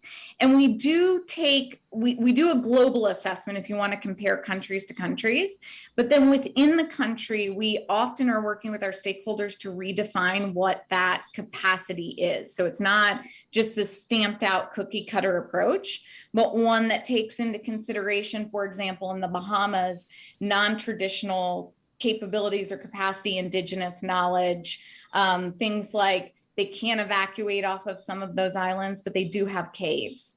And how are they leveraging those caves for shelters? And are we counting those caves as legitimate shelter or evacuation spaces? And so each one of those is quite unique.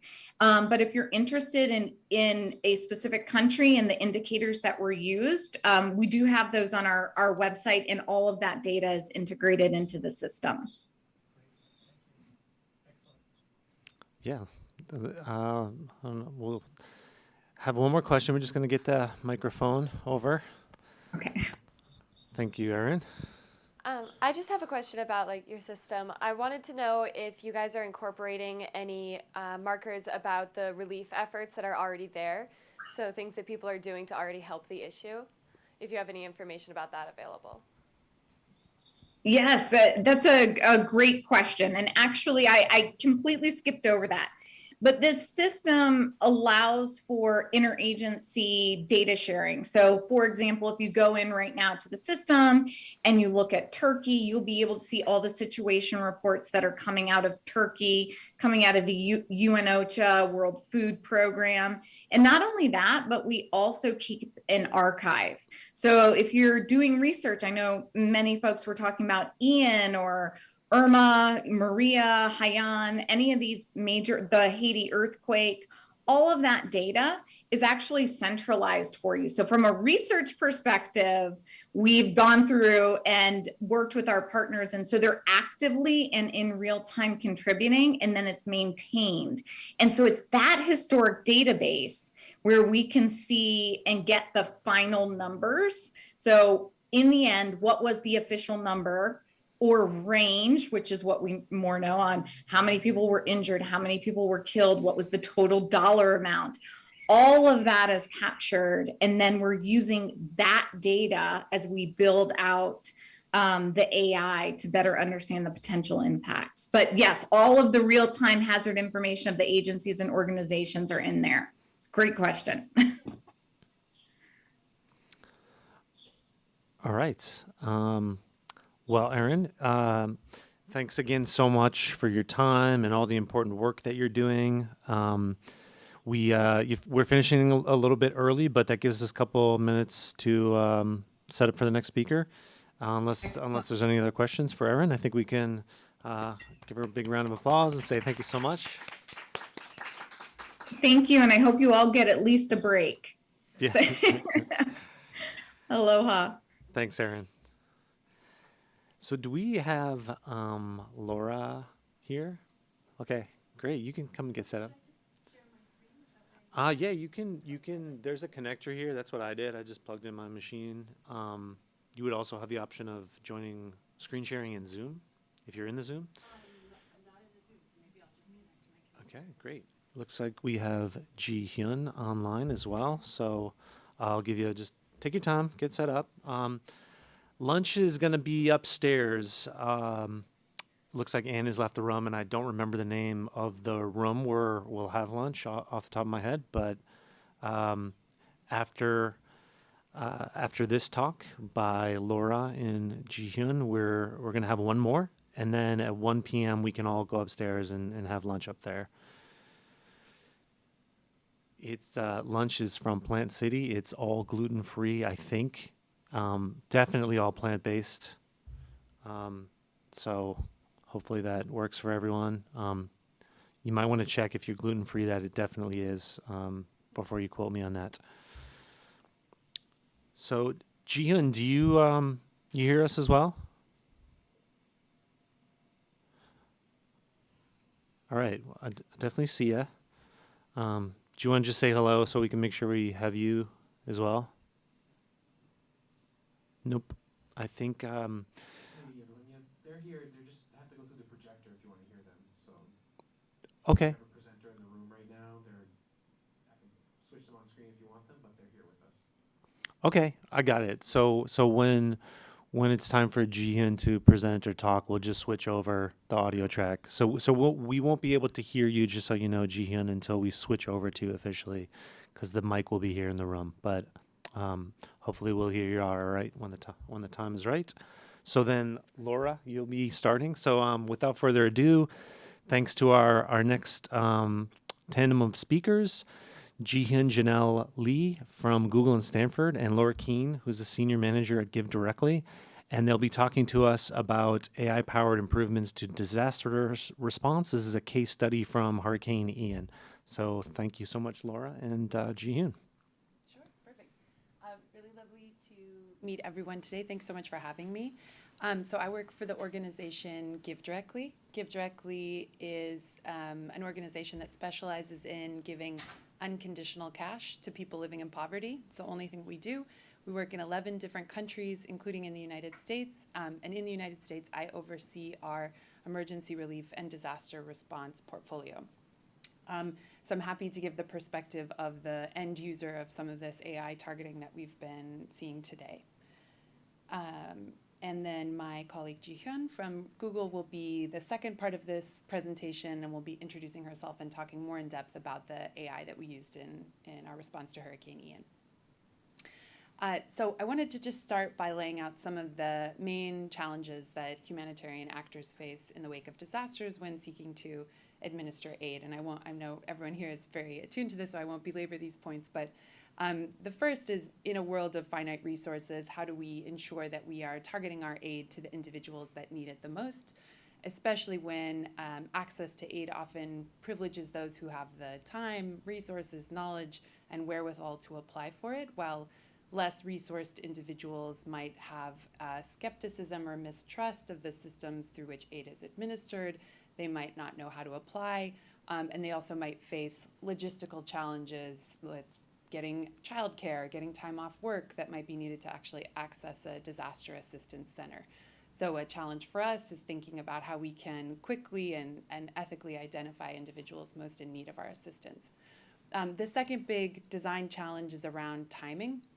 In the wake of a disaster, the needs that households feel are quite acute, so any work we can do to minimize the time between a disaster occurring and the receipt of aid can have tremendous impact.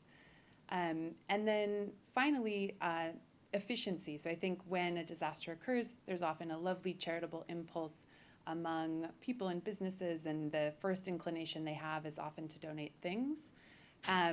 And there is sometimes an underappreciation of the logistical complexity and resource intensity of taking something like a t-shirt and a pallet of water and getting it from the point of donation to the individual who needs it most.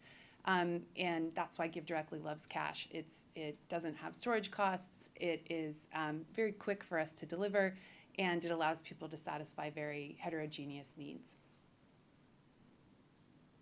So at a very high level, the way that our program works is we use AI targeting to quickly identify low-income individuals living in high-damage areas. We enroll them remotely so as to really quicken on the speed of our response and to minimize the burden on them to demonstrate eligibility. And then we send them digital payments. So Jihyun will be talking more in depth about our aid targeting, but at a high level, the way this works is, well, first I'll set the context for why we needed this.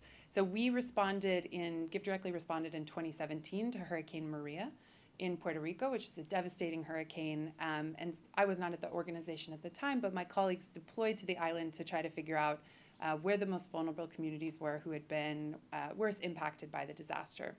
It was an incredibly manual process that involved driving around, squinting at maps, trying to create spreadsheets and somehow overlay census data with reports from local actors of what had been hard hit. So our damage data was quite coarse. We had it at the municipality level or at the city level. And as a result, the aid took too long to reach people. It was very resource intensive. We had a ton of people on the ground, and we knew that it was a design challenge that we needed to solve. So we availed ourselves of a program that Google.org has, their Fellows program, where we were able to second staff from Google and present them with this design challenge. And they built for us a tool called the Delphi tool. And what this open source GIS mapping tool allows us to do, it's built on the Earth Engine, Google's Earth Engine, and it allows us to overlay poverty indicators that we primarily derive from the census and the Centers for Disease Control with household level damage predictions. We generate these household level damage predictions in partnership with Jihan's team at Sky, which is a research entity within Google.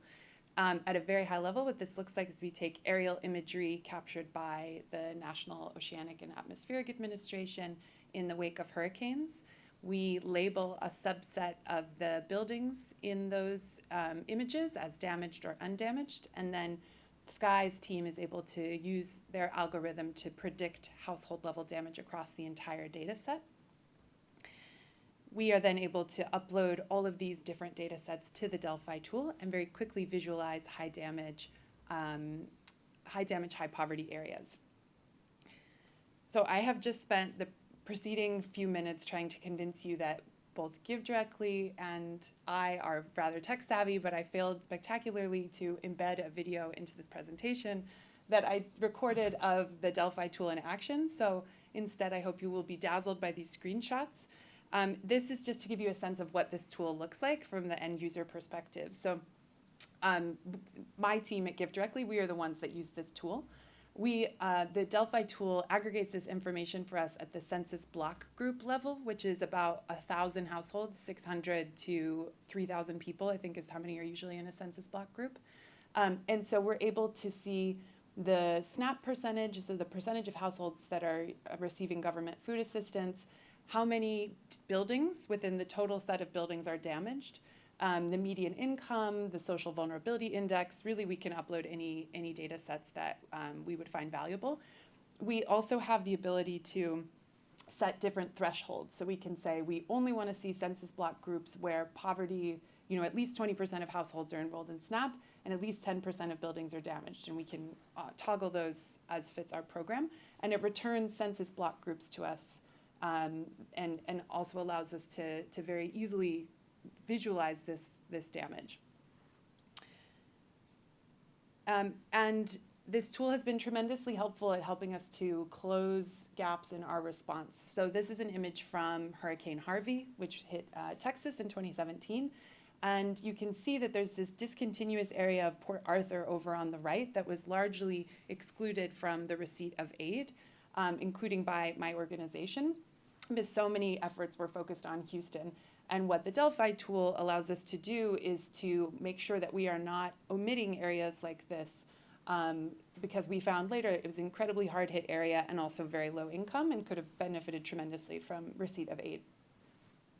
A caveat is, of course, that previous presenters have noted the damage prediction is only as good as the images are comprehensive. So to the extent that NOAA fails to take photos of a certain area, they wouldn't be captured in the damage score. So once we have identified the eligible geographic areas, these census block groups, we need to enroll and pay our recipients.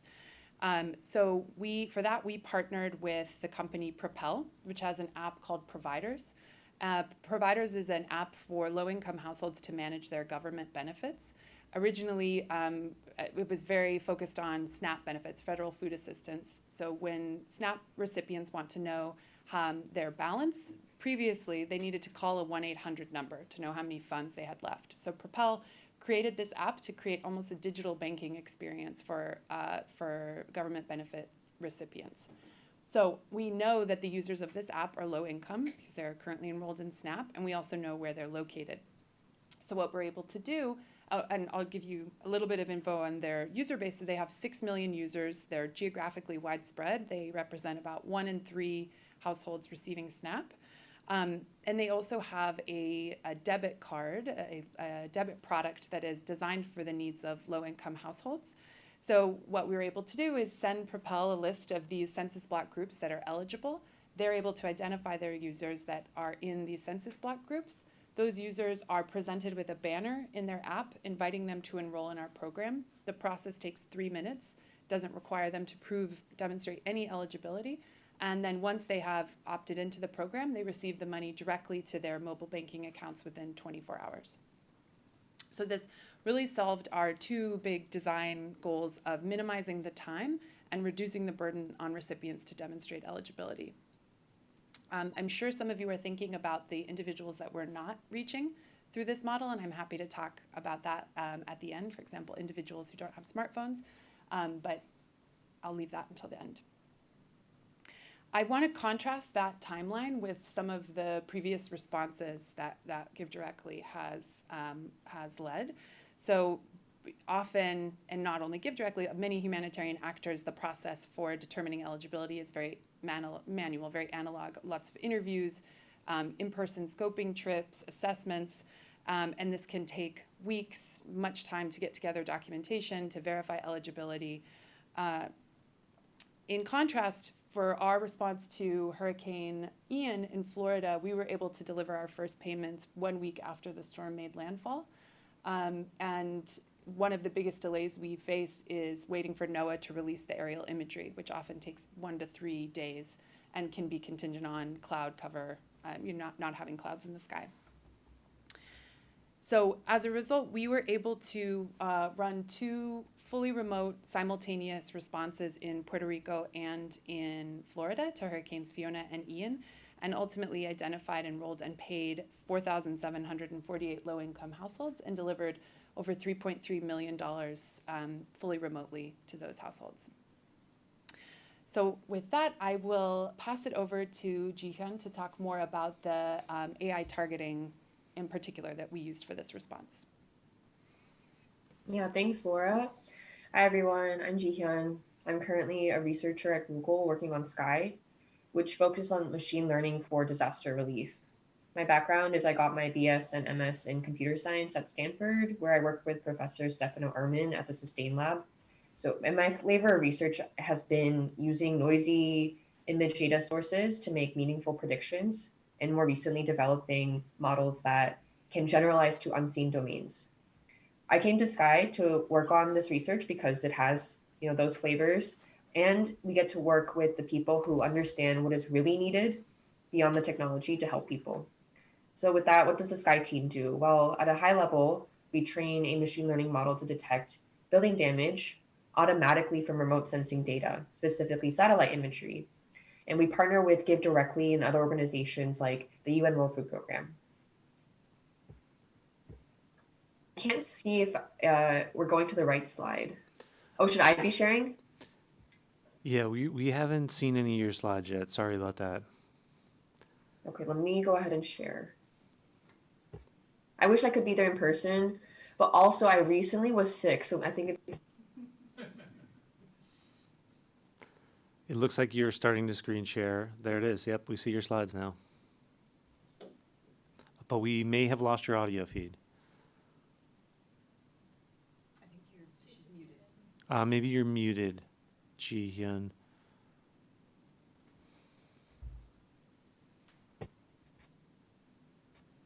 It just told me that whenever I screen share, Okay. it's clear. I can continue presenting from my computer and just... Do you have Okay. Ji-hyun slides? Yeah, we have Yeah, one. if you want to. Or is it working now? What we're hearing you. We're not seeing your slides just yet. Okay, we see your slides. Let's see if we hear you. Yes. Okay, yeah, we have everything now. We have your slides and we can hear you. Sorry about that. Great, awesome. Yeah, so what kind of disasters have we assessed before? Well, we've included wildfires in California, Hurricane Ian and other hurricanes in the southeastern United States. There's a tropical cyclone season in certain parts of the world, and also the flood in Pakistan that happened last year, and the Turkey earthquake that is happening now. That's the most recent disaster that we're working on. Historically, our performance has been pretty good. Of course, there's a lot of nuance to unpack in these numbers. Accuracy here is the classification accuracy of classifying a building as damaged or not correctly. And there's plenty of room for improvement. So I'll go into the shortcomings of our methods later. At a high level, what does the pipeline look like? Well, first, we get pre-disaster and post-disaster satellite images. Then we'll have analysts label hopefully a few damaged buildings, or enough damaged buildings for the model to do well. And analysts here can mean our team, people like Laura, who honestly are too busy really to be labeling images. And I think the main focus of our research on our team has been, how do we reduce this reliance on labeled data? And we'll go into more about how we do that later. But I also want to point out that you can also use an internally provided workforce through cloud or even volunteers. We've seen that work in the past. So we collected the labeled data, we trained our model, and then our model outputs basically a CSV of building locations and predictions. We map that on a GIS tool, and an expert like Laura would spot check to see if we're catching all the neighborhoods. So for Hurricane Ian, Laura found that Sky was missing certain important neighborhoods. So we collected additional labeled examples there, retrained, and iterated a couple times to produce the final output. The problem with machine learning, but also deep learning, which means deep learning means that the model is a lot bigger, so there are a lot more hyperparameters to train to get good results. They both need a lot of labeled data to do well. And as I just mentioned, there isn't a lot of time or resources or people to do that. And the alternative would be hand labeling a lot of labeled data, but it would take weeks. And we've also seen in certain cases, like with Fiji, who has a tropical cyclone season, that the Australian government, for example, will help them get the aerial imagery. So they'll have flyovers, collect images, but transferring those images, loading them, having the infrastructure to label them, then somehow using the labels to train a model and output these predictions, all of that takes way too long for a response effort. So they have just resorted to sending volunteers on the ground. We want to overcome this. And so one potential solution is, what if we could use unlabeled data? Normally, we have in supervised learning just labeled data, aka we are teaching a model what damage looks like. And we provide examples of, this is a damaged building, this is undamaged building. Imagine now that we have, though, thousands, if not millions, of unlabeled data that's just sitting around and we can't use it. So there are methods called semi-supervised learning, where we are able to predict guess labels on unlabeled data. How it works, so one way that we're using is we will create augmentations of a given unlabeled example. So an augmentation is a transformation of an image, where a weak augmentation simply involves shifting the image a little bit by 2 pixels to the right, flipping it horizontally or rotating it. Basically, if we as humans can tell that the unlabeled example is damaged, we as humans can also see that after rotating it or flipping it, yeah, that's still a damaged building. And the hope is that the model will see that too. And this usually really works well. The model is able to, identify that, it's seen examples of damage before in the labeled data. So if there's a similar unlabeled example, it's able to pretty reliably predict that, yeah, this is damaged. And the point of doing different augmentations or transformations is so that we have better confidence that indeed, at all these different angles and different versions, the model is indeed predicting damage. And if the model is sufficiently confident enough, we'll aggregate those predictions and we'll create a pseudo label or a guess label that indeed this building is probably damaged, and we can reliably incorporate that into the training data set. Now, if we simply added those training those guess labels directly, we would be introducing potentially a lot of noise to the model. So instead of just simply adding the pseudo labels period, we have the bottom part of the diagram here where we'll actually strongly augment the images as well. And strong augmentations are going to be more distorting of the image. So increasing brightness, contrast, having a gray box that's in some random location of the image that the model receives no information from that location, basically making the task harder. And the idea here is that the model will hopefully still be able to identify this building correctly as damaged, but it's going to be harder. So the output predictions will be a lot noisier. And so the learning regime here is actually encouraging the model to predict the guess label on these strongly augmented versions of the image. This idea that even if the original unlabeled example has been transformed in various ways, the model should still predict the same thing. This idea is called consistency regularization. It's found really commonly in semi-supervised learning. And a part of the reason why we do the strongly augmented part is we want to expand the knowledge of the model. We've given it, remember, only a few examples in the labeled data. We don't want the model to be limited to only what it knows, only those few examples that it's seen.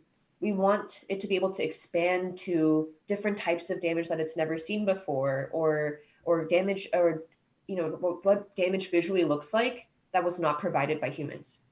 And so that's why we incorporate both a weakly augmented as well as a strongly augmented part. I'm going to go into some results that were published in our paper, but then I'll also break down what we saw for Hurricane Ian. We found that for even just a small amount of labeled data, so this first column here, 10 labeled data means 5 damaged examples and 5 undamaged examples. Or 500 means 250 damaged examples and 250 undamaged examples. Humans provided those labels. We found that in a fully supervised setting, which means that the model is only allowed to use the labeled data, right? Because it doesn't know how to use the unlabeled data. It does fairly well, not so well with only a few examples though, right? But when it's able to leverage the unlabeled data, we can improve the results significantly. So for Haiti, there were on the order of tens of thousands of images to predict on. Only with a fraction, with 500, we were able to see this improvement from 75% to 87% accuracy.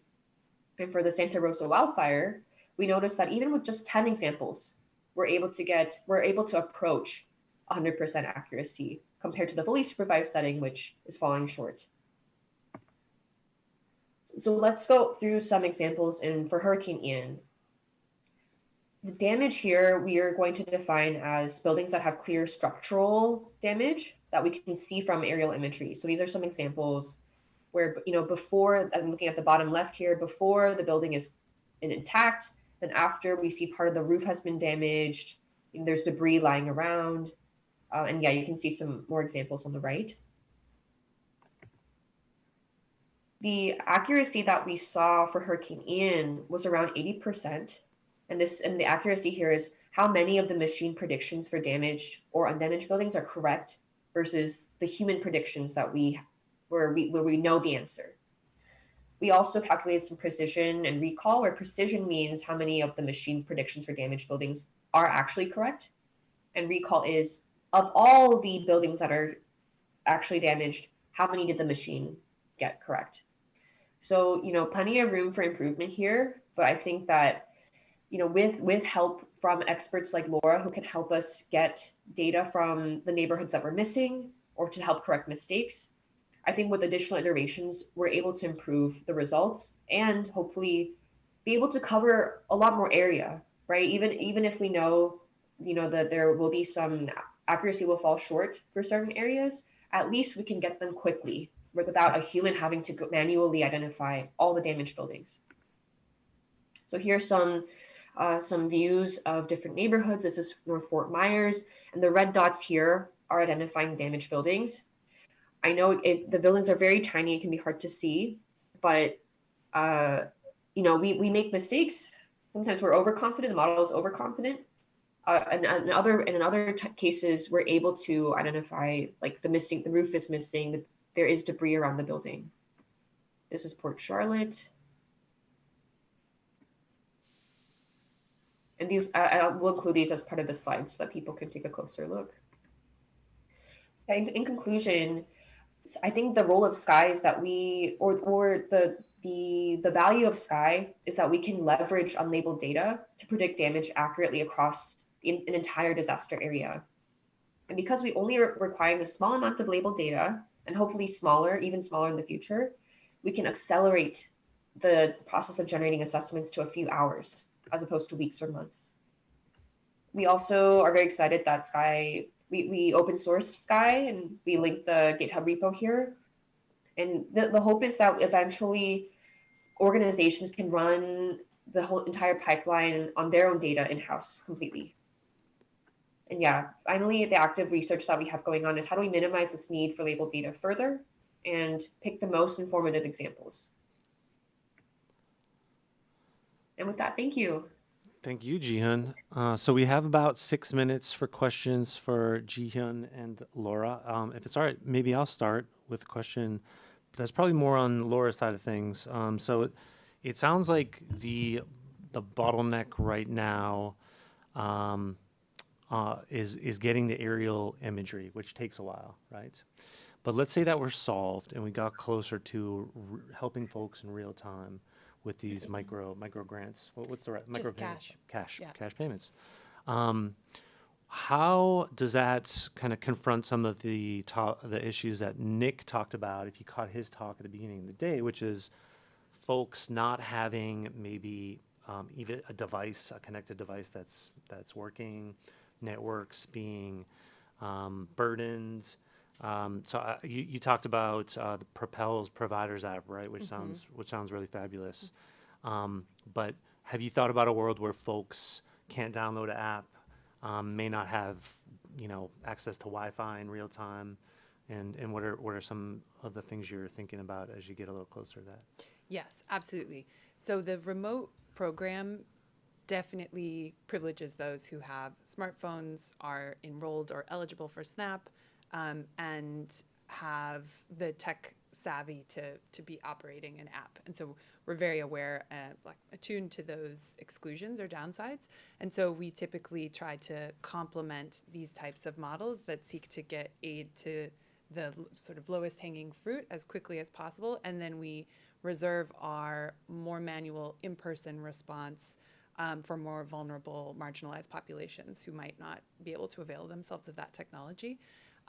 One of the things that we worried about in Puerto Rico, since there was a quite extensive power outage there, is that people would maybe not have their phones charged, and so wouldn't see the invitation in the app to enroll.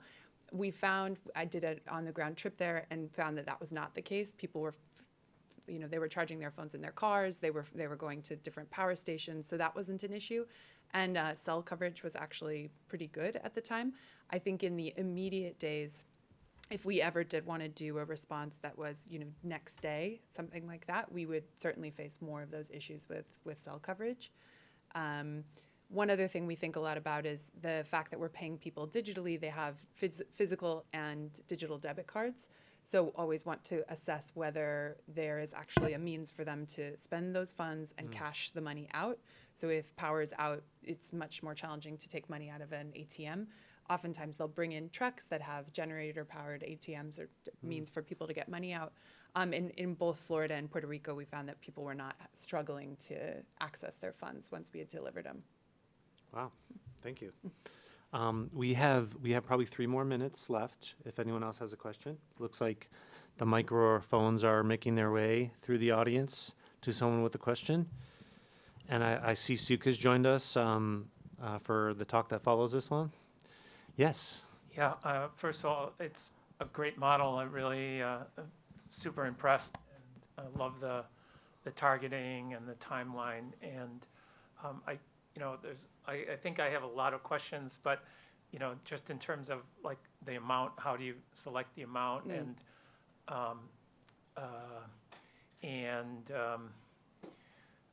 but I guess we were talking a lot about the United States, and I think that's your area.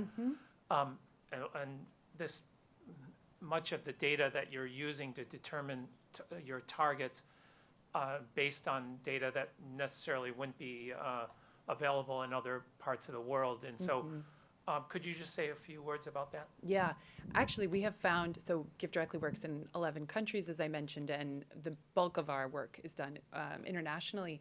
And we have actually struggled to target people with smart targeting more in the US than our international partners have, because our colleagues have, because they have access to telco data. And so basically they have mobile data on vast swaths of the population of many of the countries we're working in, and partnerships with telco providers. So we have programs. I'll just talk very briefly about a program we have called Mobile Aid. And the way that Mobile Aid works is we partnered with a researcher at UC Berkeley who was able to use different variables from cell use patterns to predict with very high accuracy, basically recreate the entire income distribution of some of the countries that we're working in. So rather than relying on proxies for poverty, like the amount of light being emitted at nighttime, or the construction of roofs, or administrative data that's extremely out of date, we wanted a way to really quickly identify what are the poorest areas of Togo, for example. And so we were able to collect huge amounts of metadata from these telco providers and look at all of the different variables of how people use their phones. Who do you call? For how long? How much money do you have on your mobile money network? Where do you travel to? And looking at all these, use machine learning to predict the income of those individuals based on those cell use patterns. And then we're able to home in on the areas in these countries that were the highest poverty. So we did some on-the-ground sort of reality checks to sort of test the accuracy of our model, and found that it was extremely accurate, very predictive of income in these countries. And so we were able to use that type of targeting to then use radio ads in those areas, and all people had to do was send a text in those areas, and then they would receive the money directly to their mobile phones. So actually, internationally, sometimes their targeting is easier than ours. Interesting. And then the amounts, like, are you raising money and then you distribute it evenly, or how do you do it? Yes, so we have, for this program, we had an existing pot of money through a grant from a foundation. Right now, we're in the process of raising a rapid response fund so that we're able to very quickly, relying on launching a campaign and hoping that funds comes in certainly slows us down. So we want to have a large pot of money that allows us to immediately respond to disasters.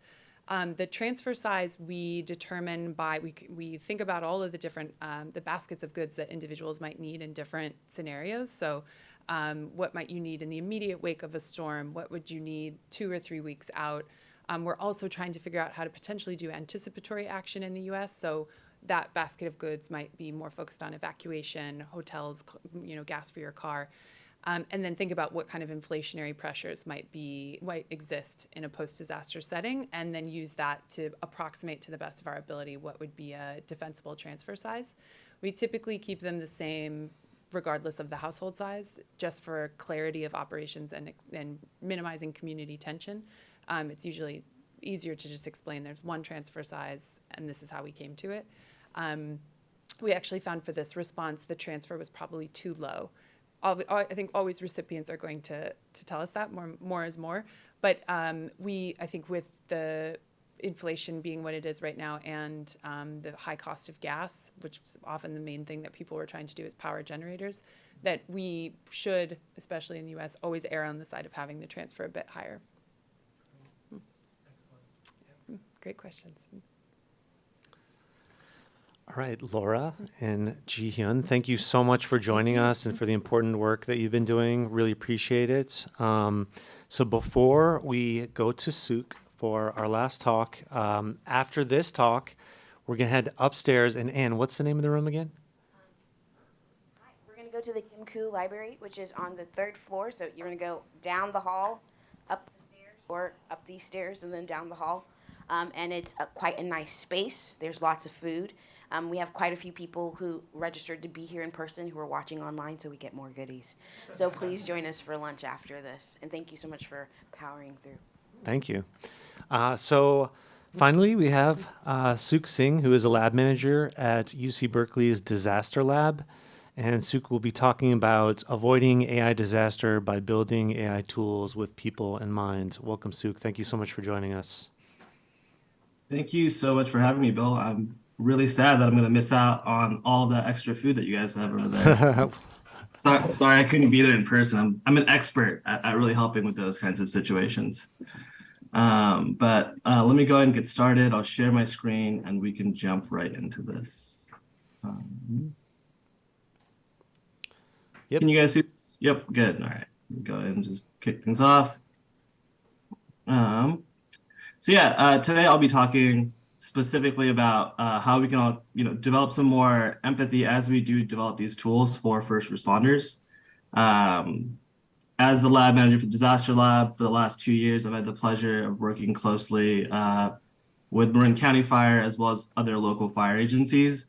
And just the amount of knowledge they have and the amount of work that they do truly, astounds me. It's completely mind blowing. So to give you guys an agenda and to make sure that you know exactly, how many slides we're going to have here, this is what we're going to be covering. I'll tell you a little bit about our lab, what we do. I started a fire over at my neighbor's, and so we'll try to ask ChatGPT to go take care of that. And I'll tell you guys about the many hats that I've seen firefighters wear and how we can, ideally build tools to support them. I'm focusing pretty heavily on firefighters, but I love the expanded focus on all of the other forms of first responders that support with both the response and the remediation and support after the disaster. So it's been a very exciting day of listening to all the talks. Okay, what do we do at the disaster lab? Our lab was founded by Dr. Aswal. Dr. Aswal is a PhD in environmental science here at UC Berkeley. He was UC Berkeley's leading expert during the BP oil spill and has actually worked on oil platforms before he went to college. And after his PhD, he continued to work in remediation, disaster response, and collaborated with the Coast Guard to conduct technology evaluations for different oil remediation technologies. And as he did this, he saw that there was a huge gap in adoption and that often the end users that could most utilize some of these innovations, they were often the ones that never actually got to get these technologies in their hands. And often other decision makers would stop the process beforehand. And so that was really what inspired him to put together this lab that's focused specifically on disaster technology preparation, innovation, and proliferation. At UC Berkeley, we sit in the School of Engineering, specifically within the Saturja Center for Entrepreneurship and Technology.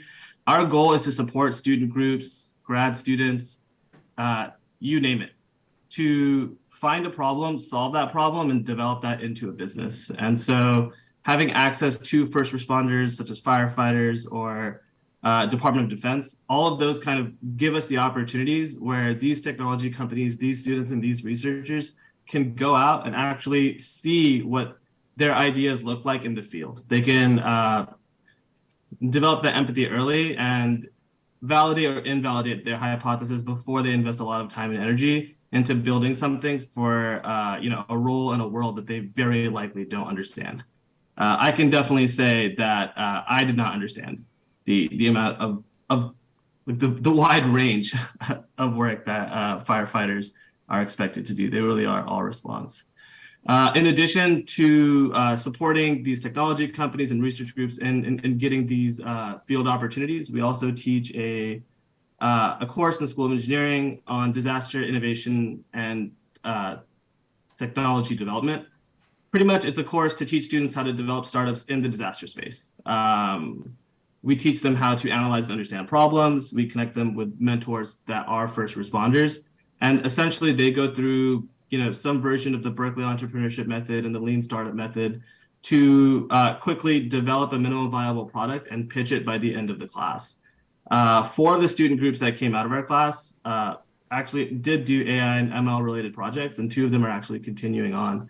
And so it's very exciting to see what's possible when students and when motivated, smart individuals get connected with solvable problems. And that's really where I'm going to take this conversation today. Man, I really hope that fire was put out because ChatGPT is clearly not equipped for the job. This is really the big weakness of a language model is its lack of hands and arms. But I guess once it can do that, probably lose my job too. The point is even though we have all of this fantastic technology, we have all of these tools, we're massively reliant on our first responders and on our firefighters to do all the things that we can't and that technology still can't either, right? There was this really fantastic tweet by Sam Altman recently where he said, it's 2023, costs about 30 grand to get an iPhone app created, but it only costs $300 for a plumber. I wonder what those relative prices will look like in 2028. The likely coming divergence between changes to cognitive work and change to physical work can be quite dramatic. I absolutely think this is spot on. I think ChatGPT and a lot of these language models have shown how some of the work that we thought AI wouldn't be able to do is actually the work that AI is most adept at doing. And it's exciting because it means that we can superpower our workers, such as firefighters and first responders, with these technologies. As you saw, ChatGPT clearly was not equipped to do all of the things that a firefighter does. Even at the end of it, I thought it was really funny. It was like, wait for the professionals to arrive. It's like, okay, ChatGPT, I wasn't actually going to go ahead and try to fight the fire myself. From working hand-in-hand with firefighters, not only do they actively respond to fires, carry out controlled burns, they're essentially considered what's called all response. So they're also paramedics and EMTs. They are certified dozer drivers and mechanics. These are all the crazy expectations that you sign up for. You're a liaison to the community. You have to do defensible space inspections and be able to teach community members about how they can keep themselves and the people around them safe from wildfire. Several of the firefighters we work with are contractors on the side. They know all about roofs and rafters, so that way when they have to ventilate a roof or break it down like that, they know exactly what to do. And obviously dispatch and filling out forms and that entire bureaucracy is also a big part and a big component of what firefighters do.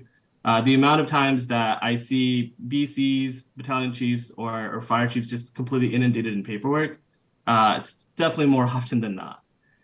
So how do we build for these people? How do we build tools that can actually make their lives easier, that can ultimately make our lives easier as well? Well, there are a couple of things that you need to consider. And one of the big things is with all of these different end users in the disaster space that you might be building for, they have really specific needs. And so this quote that I have at the top is something that firefighters always tell us when we talk about bringing in new technologies. When we talk about bringing in a new nozzle, a new way for them to predict where fires might start. Firefighters will always say, that sounds great, but who's going to do it? How are we going to implement it? There's always this friction between wanting something to be different, but then also not wanting to change the way that things are, because it is a culture of tradition. It is a culture of habit. And those are the habits that have kept them safe up to this point. And so when you're considering building something for individuals that have that culture and that habit, when you can build into that and build on top of it instead of trying to make them diverge or go in a different direction, you're going to be significantly more successful. One thing that we realized in our first couple of years in actually working with the fire department was that firefighters are actually tech savvy. They have iPads, iPhones, they have all of their vehicles are fully connected, so they have internet and mobile hotspots wherever they go. And they, for the most part, have great connectivity until they go into a place like such as, where they might be fighting a wildfire. But they do have this technology. And so I have a quick question for the audience. What do you guys think a dozer driver does with an iPad? Every one of these dozers has an iPad. Can anybody tell me what they think it does or what they do with it? I can venture a guess unless someone else wants to. Are they looking at some kind of information overlay of the land in front of them, whether that's surveying information or something else? I love that. That is like so specific and exactly like what you would expect them to do. But no, they mainly use it for YouTube anytime the dozer breaks or isn't working, so that way they can quickly pull up a tutorial. Wow. Until they figured out that they could do that specific thing, they were actively lobbying to get the iPads off the dozers. And so this is what I mean in that like you almost have to incept some of this technology in that like it has to work for what they need first. And now that they have that dozer, the capability that you just mentioned can now be built for them, so that way they can do both things. But it's kind of funny how the YouTube is the Trojan horse of getting them to start using this technology. So, we can speak more about the constraints that firefighters face. I've heard other speakers speak to some of these themselves as they've developed. But limited connectivity is a huge issue when they go out to these fires. And one really innovative solution that I've seen firefighters implement completely outside of the structure of their county is that a lot of the firefighters we work with are hunters. So in their free time, they're going out. They have their hunting maps on their phones. They have all these apps that they utilize. when they go out to fires, they download the maps on those hunting applications. So that way they have maps ready offline because they know they're not going to have that connectivity. And over the last year and a half, the company that made that hunting app has now developed a firefighter specific application because they saw the expansion of that use case. Outside of limited connectivity, there's always limited time. They're always, the amount of time they have to get on scene for an incident is like less than 10 minutes. They are moving and they're super efficient and quick and good at it. But that being said, that means that you're not walking into a situation with everything that you need to be able to safely handle and make decisions for that situation. And that feeds into limited information. Like they clearly don't have the time to actually read all of this, but they also don't even have access to the information that would be helpful in doing this work. So how can we help? I'm so excited that there are so many fantastic engineers and builders in the room and speakers that have already spoken today. I'm really hoping that you will go on to build all of these things that have come up in my conversations with firefighters.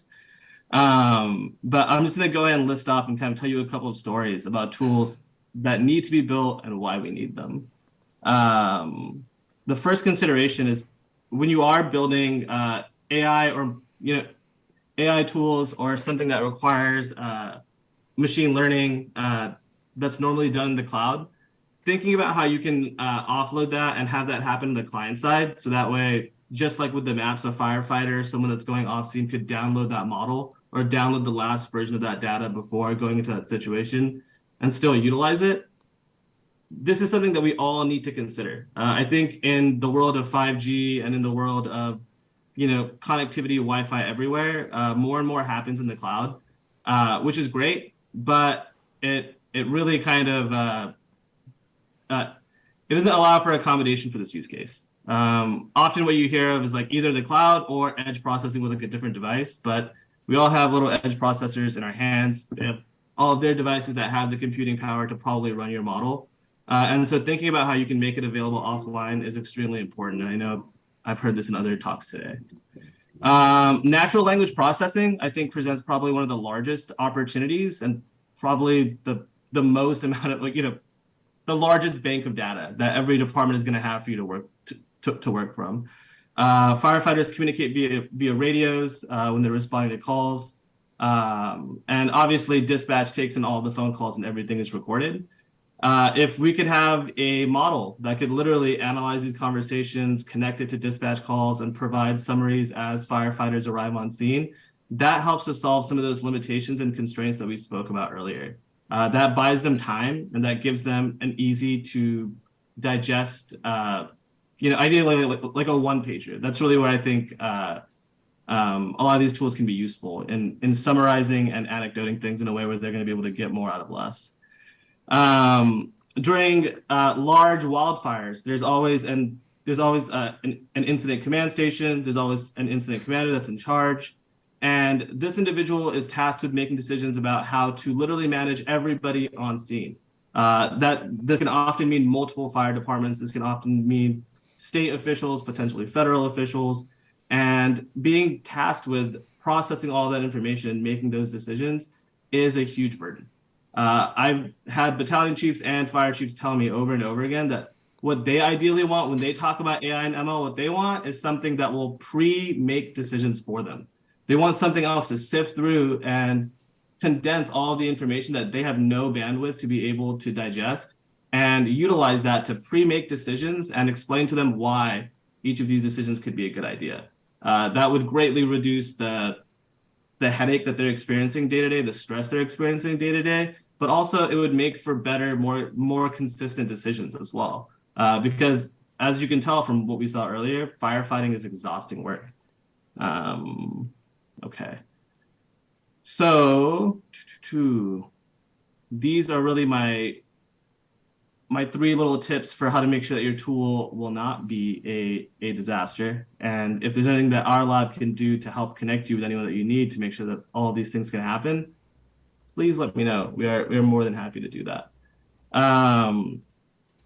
First and foremost, I would highly recommend that you keep the first responder or disaster worker that you work with very close to you. Go see them at work. Go shadow them for a day. understanding how they do what they do will give you such a better idea of how you can build so much more than what you think you can for them.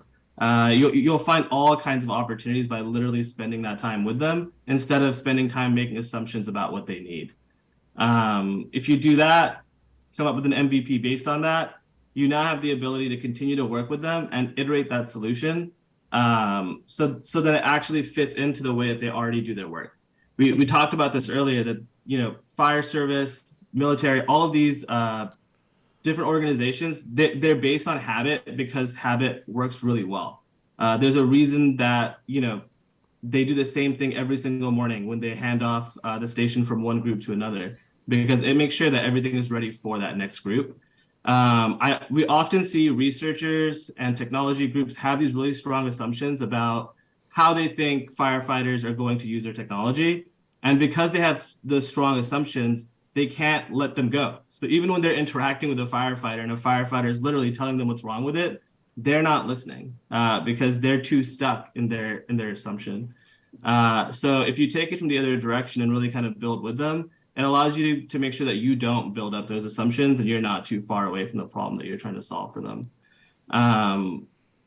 To really, hammer that home, you're going to find all kinds of really easy ways to just augment the way that they're already doing something. And if you do that and you're not trying to sell them a whole new solution or a whole new dashboard that they need to look at, if you can instead integrate into what they're already doing or the tools they're already using, you're going to have a much greater chance of success. No one wants to learn another dashboard. No one wants to learn another tool for managing all of this information. They've already purchased a lot of these tools. So the more that you can build integrations and pipelines into them, the more likely that your tool is going to get utilization.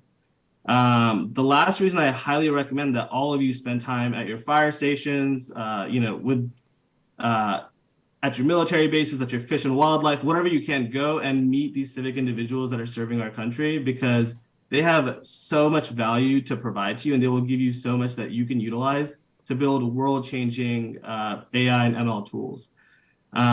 So keep an open mind for additional data, for pivoting, and for just being considerate of where your tool is going to be utilized. I have a little story. This last Wednesday, Dr. Aswell and I gave a talk at the Coast Guard station here in San Francisco. They do a quarterly meeting where essentially Coast Guard, police, fish and wildlife all come together to do a report on oil spills and different bay-related incidents that might have occurred in that quarter. As the Coast Guard explained the latest oil spill that they responded to, it got stuck in my head. I was like, I could not believe that there were so many oil spills in the Bay Area all the time. I went and spoke to the Coast Guard gentleman that given the presentation. He informed me that there's actually a spill a day in the San Francisco Bay. It's just that generally it's small, it gets cleaned up quickly, and they're able to just take care of it. So it's not a problem. That wasn't the interesting thing. What was more interesting is I was like, well, how do you guys document that? How do you guys log all of that data, like for all of these little oil spills that you're cleaning up all the time? Well, for the last 20 years, they've had an Excel sheet. They have an Excel sheet that has all of the data for all of these oil spills, including coordinates, where it was, how long it took to clean up, who cleaned it up, who caused it. And they have 20 years of this historical data just sitting on a computer, being emailed back and forth between them. And there's no way for this data to be accessible online. Those are exactly the kinds of opportunities that I ask all of you to look for, in that there's a lot of information and a lot of knowledge that we can utilize to really build impactful tools. That gentleman is actually sharing that Excel sheet with our lab now, and we'll be handing it off to a graduate student that will then be building a GIS visualization for them, as well as looking for trends in that data to see if they can surmise or find anything. Believe that's it. If you are working on any disaster-related technology, if you need help getting in touch with an end user, either in the fire space or the defense space, please get in touch. We would love to help. And thank you so much for your time and for all of the great talks today. Really appreciate you having me. Thank you so much, Suk. We definitely have time for one or two questions, if that's all right. I can start us off unless someone else wants to. So we talked a lot about large language models today, actually. and those are trained at a certain point in time, right? So they're not going to have real-time contextual knowledge of what's happening in a situation. I'm just curious, are you tracking anyone who's working on the problem of tying these models to any real-time contextual data points that can actually help first responders, understand gather situational awareness in an unfolding disaster? Yeah, we did have there was one student group in our last class that wanted to use AI and ML to essentially convert all of the conversations that come from dispatch into text and then be able to analyze those to be able to provide. That's kind of where that idea came from. That was the seed of it. But I don't know anyone that's actually implemented anything that would be usable by the department. But getting access to that data is doable. If someone is interested and wants either recordings or help making that connection, please let us know. Thank you. Well, if there are any other questions for Suk? Oh, we do have one. Microphone being passed. Hi, thank you so much for joining us today and for sharing all this great information. I'm curious what you see as the biggest challenge for implementing AI and ML in disaster-related services as they relate specifically to wildfires, especially as that problem grows every day. That's a really fantastic question. I mean, I think wildfire and just technology for wildfire in general it's really broad. So if we talk specifically about using AI and ML, for example, to track a wildfire, right? There's an immense amount of data that's available to do that, but the pipeline for that data getting to incident command right now is very broken. So for example, if there's a wildfire in California, Coast Guard has permission to fly an MQ-9 drone over that fire. But they can't provide a live stream of that fire to firefighters because of security reasons. So instead, what firefighters get is they get an email with a screenshot and data about the fire every couple of hours. So you can see how there's like that bottleneck already, right? I think the biggest challenge is really these little data bottlenecks that can be resolved. The Coast Guard is open to providing a stream. They need it to be scrubbed. They have some requirements around what needs to be done to do that. But no one has done that yet. No one has actually allowed and made the tools to kind of give them that connection. But if you were able to, just take that data and then apply AI and ML to it, you could be very predictive about the directions this fire is going to go in. You would have a significantly better idea than most other models because they rely on NOAA weather and just weather data from all of these different weather stations. But when you have a large wildfire, you have a ton of microclimates. A lot of that weather data is completely useless and goes out the window. So often these models will incorrectly predict the direction or the route of the fire. Having an aerial understanding of that and being able to utilize all of the data that comes from an MQ-9 drone would definitely allow you to have a better prediction of how that fire is going to move over time. And making that tool usable and visually easy for a firefighter to understand on an iPad is just like the next step. And so I think a part of it is that there's just there are all these problems, but there are all these opportunities for students and for researchers to do fantastic work. And so I think a part of it is that we're finally paying attention to the needs of firefighters and to first responders. And the biggest challenge is making sure that we all actually go and do the work to make sure that we do fix these problems for them. That's a great note to end on, I think. Let's go and do the actual work. So Suk, thank you so much. Laura, thank you so much. Nick, thank you so much. Thanks to all the speakers. And thanks to the center for funding this event. Thank you, Anne, for all your help organizing it. Let's give everybody one more big round of applause.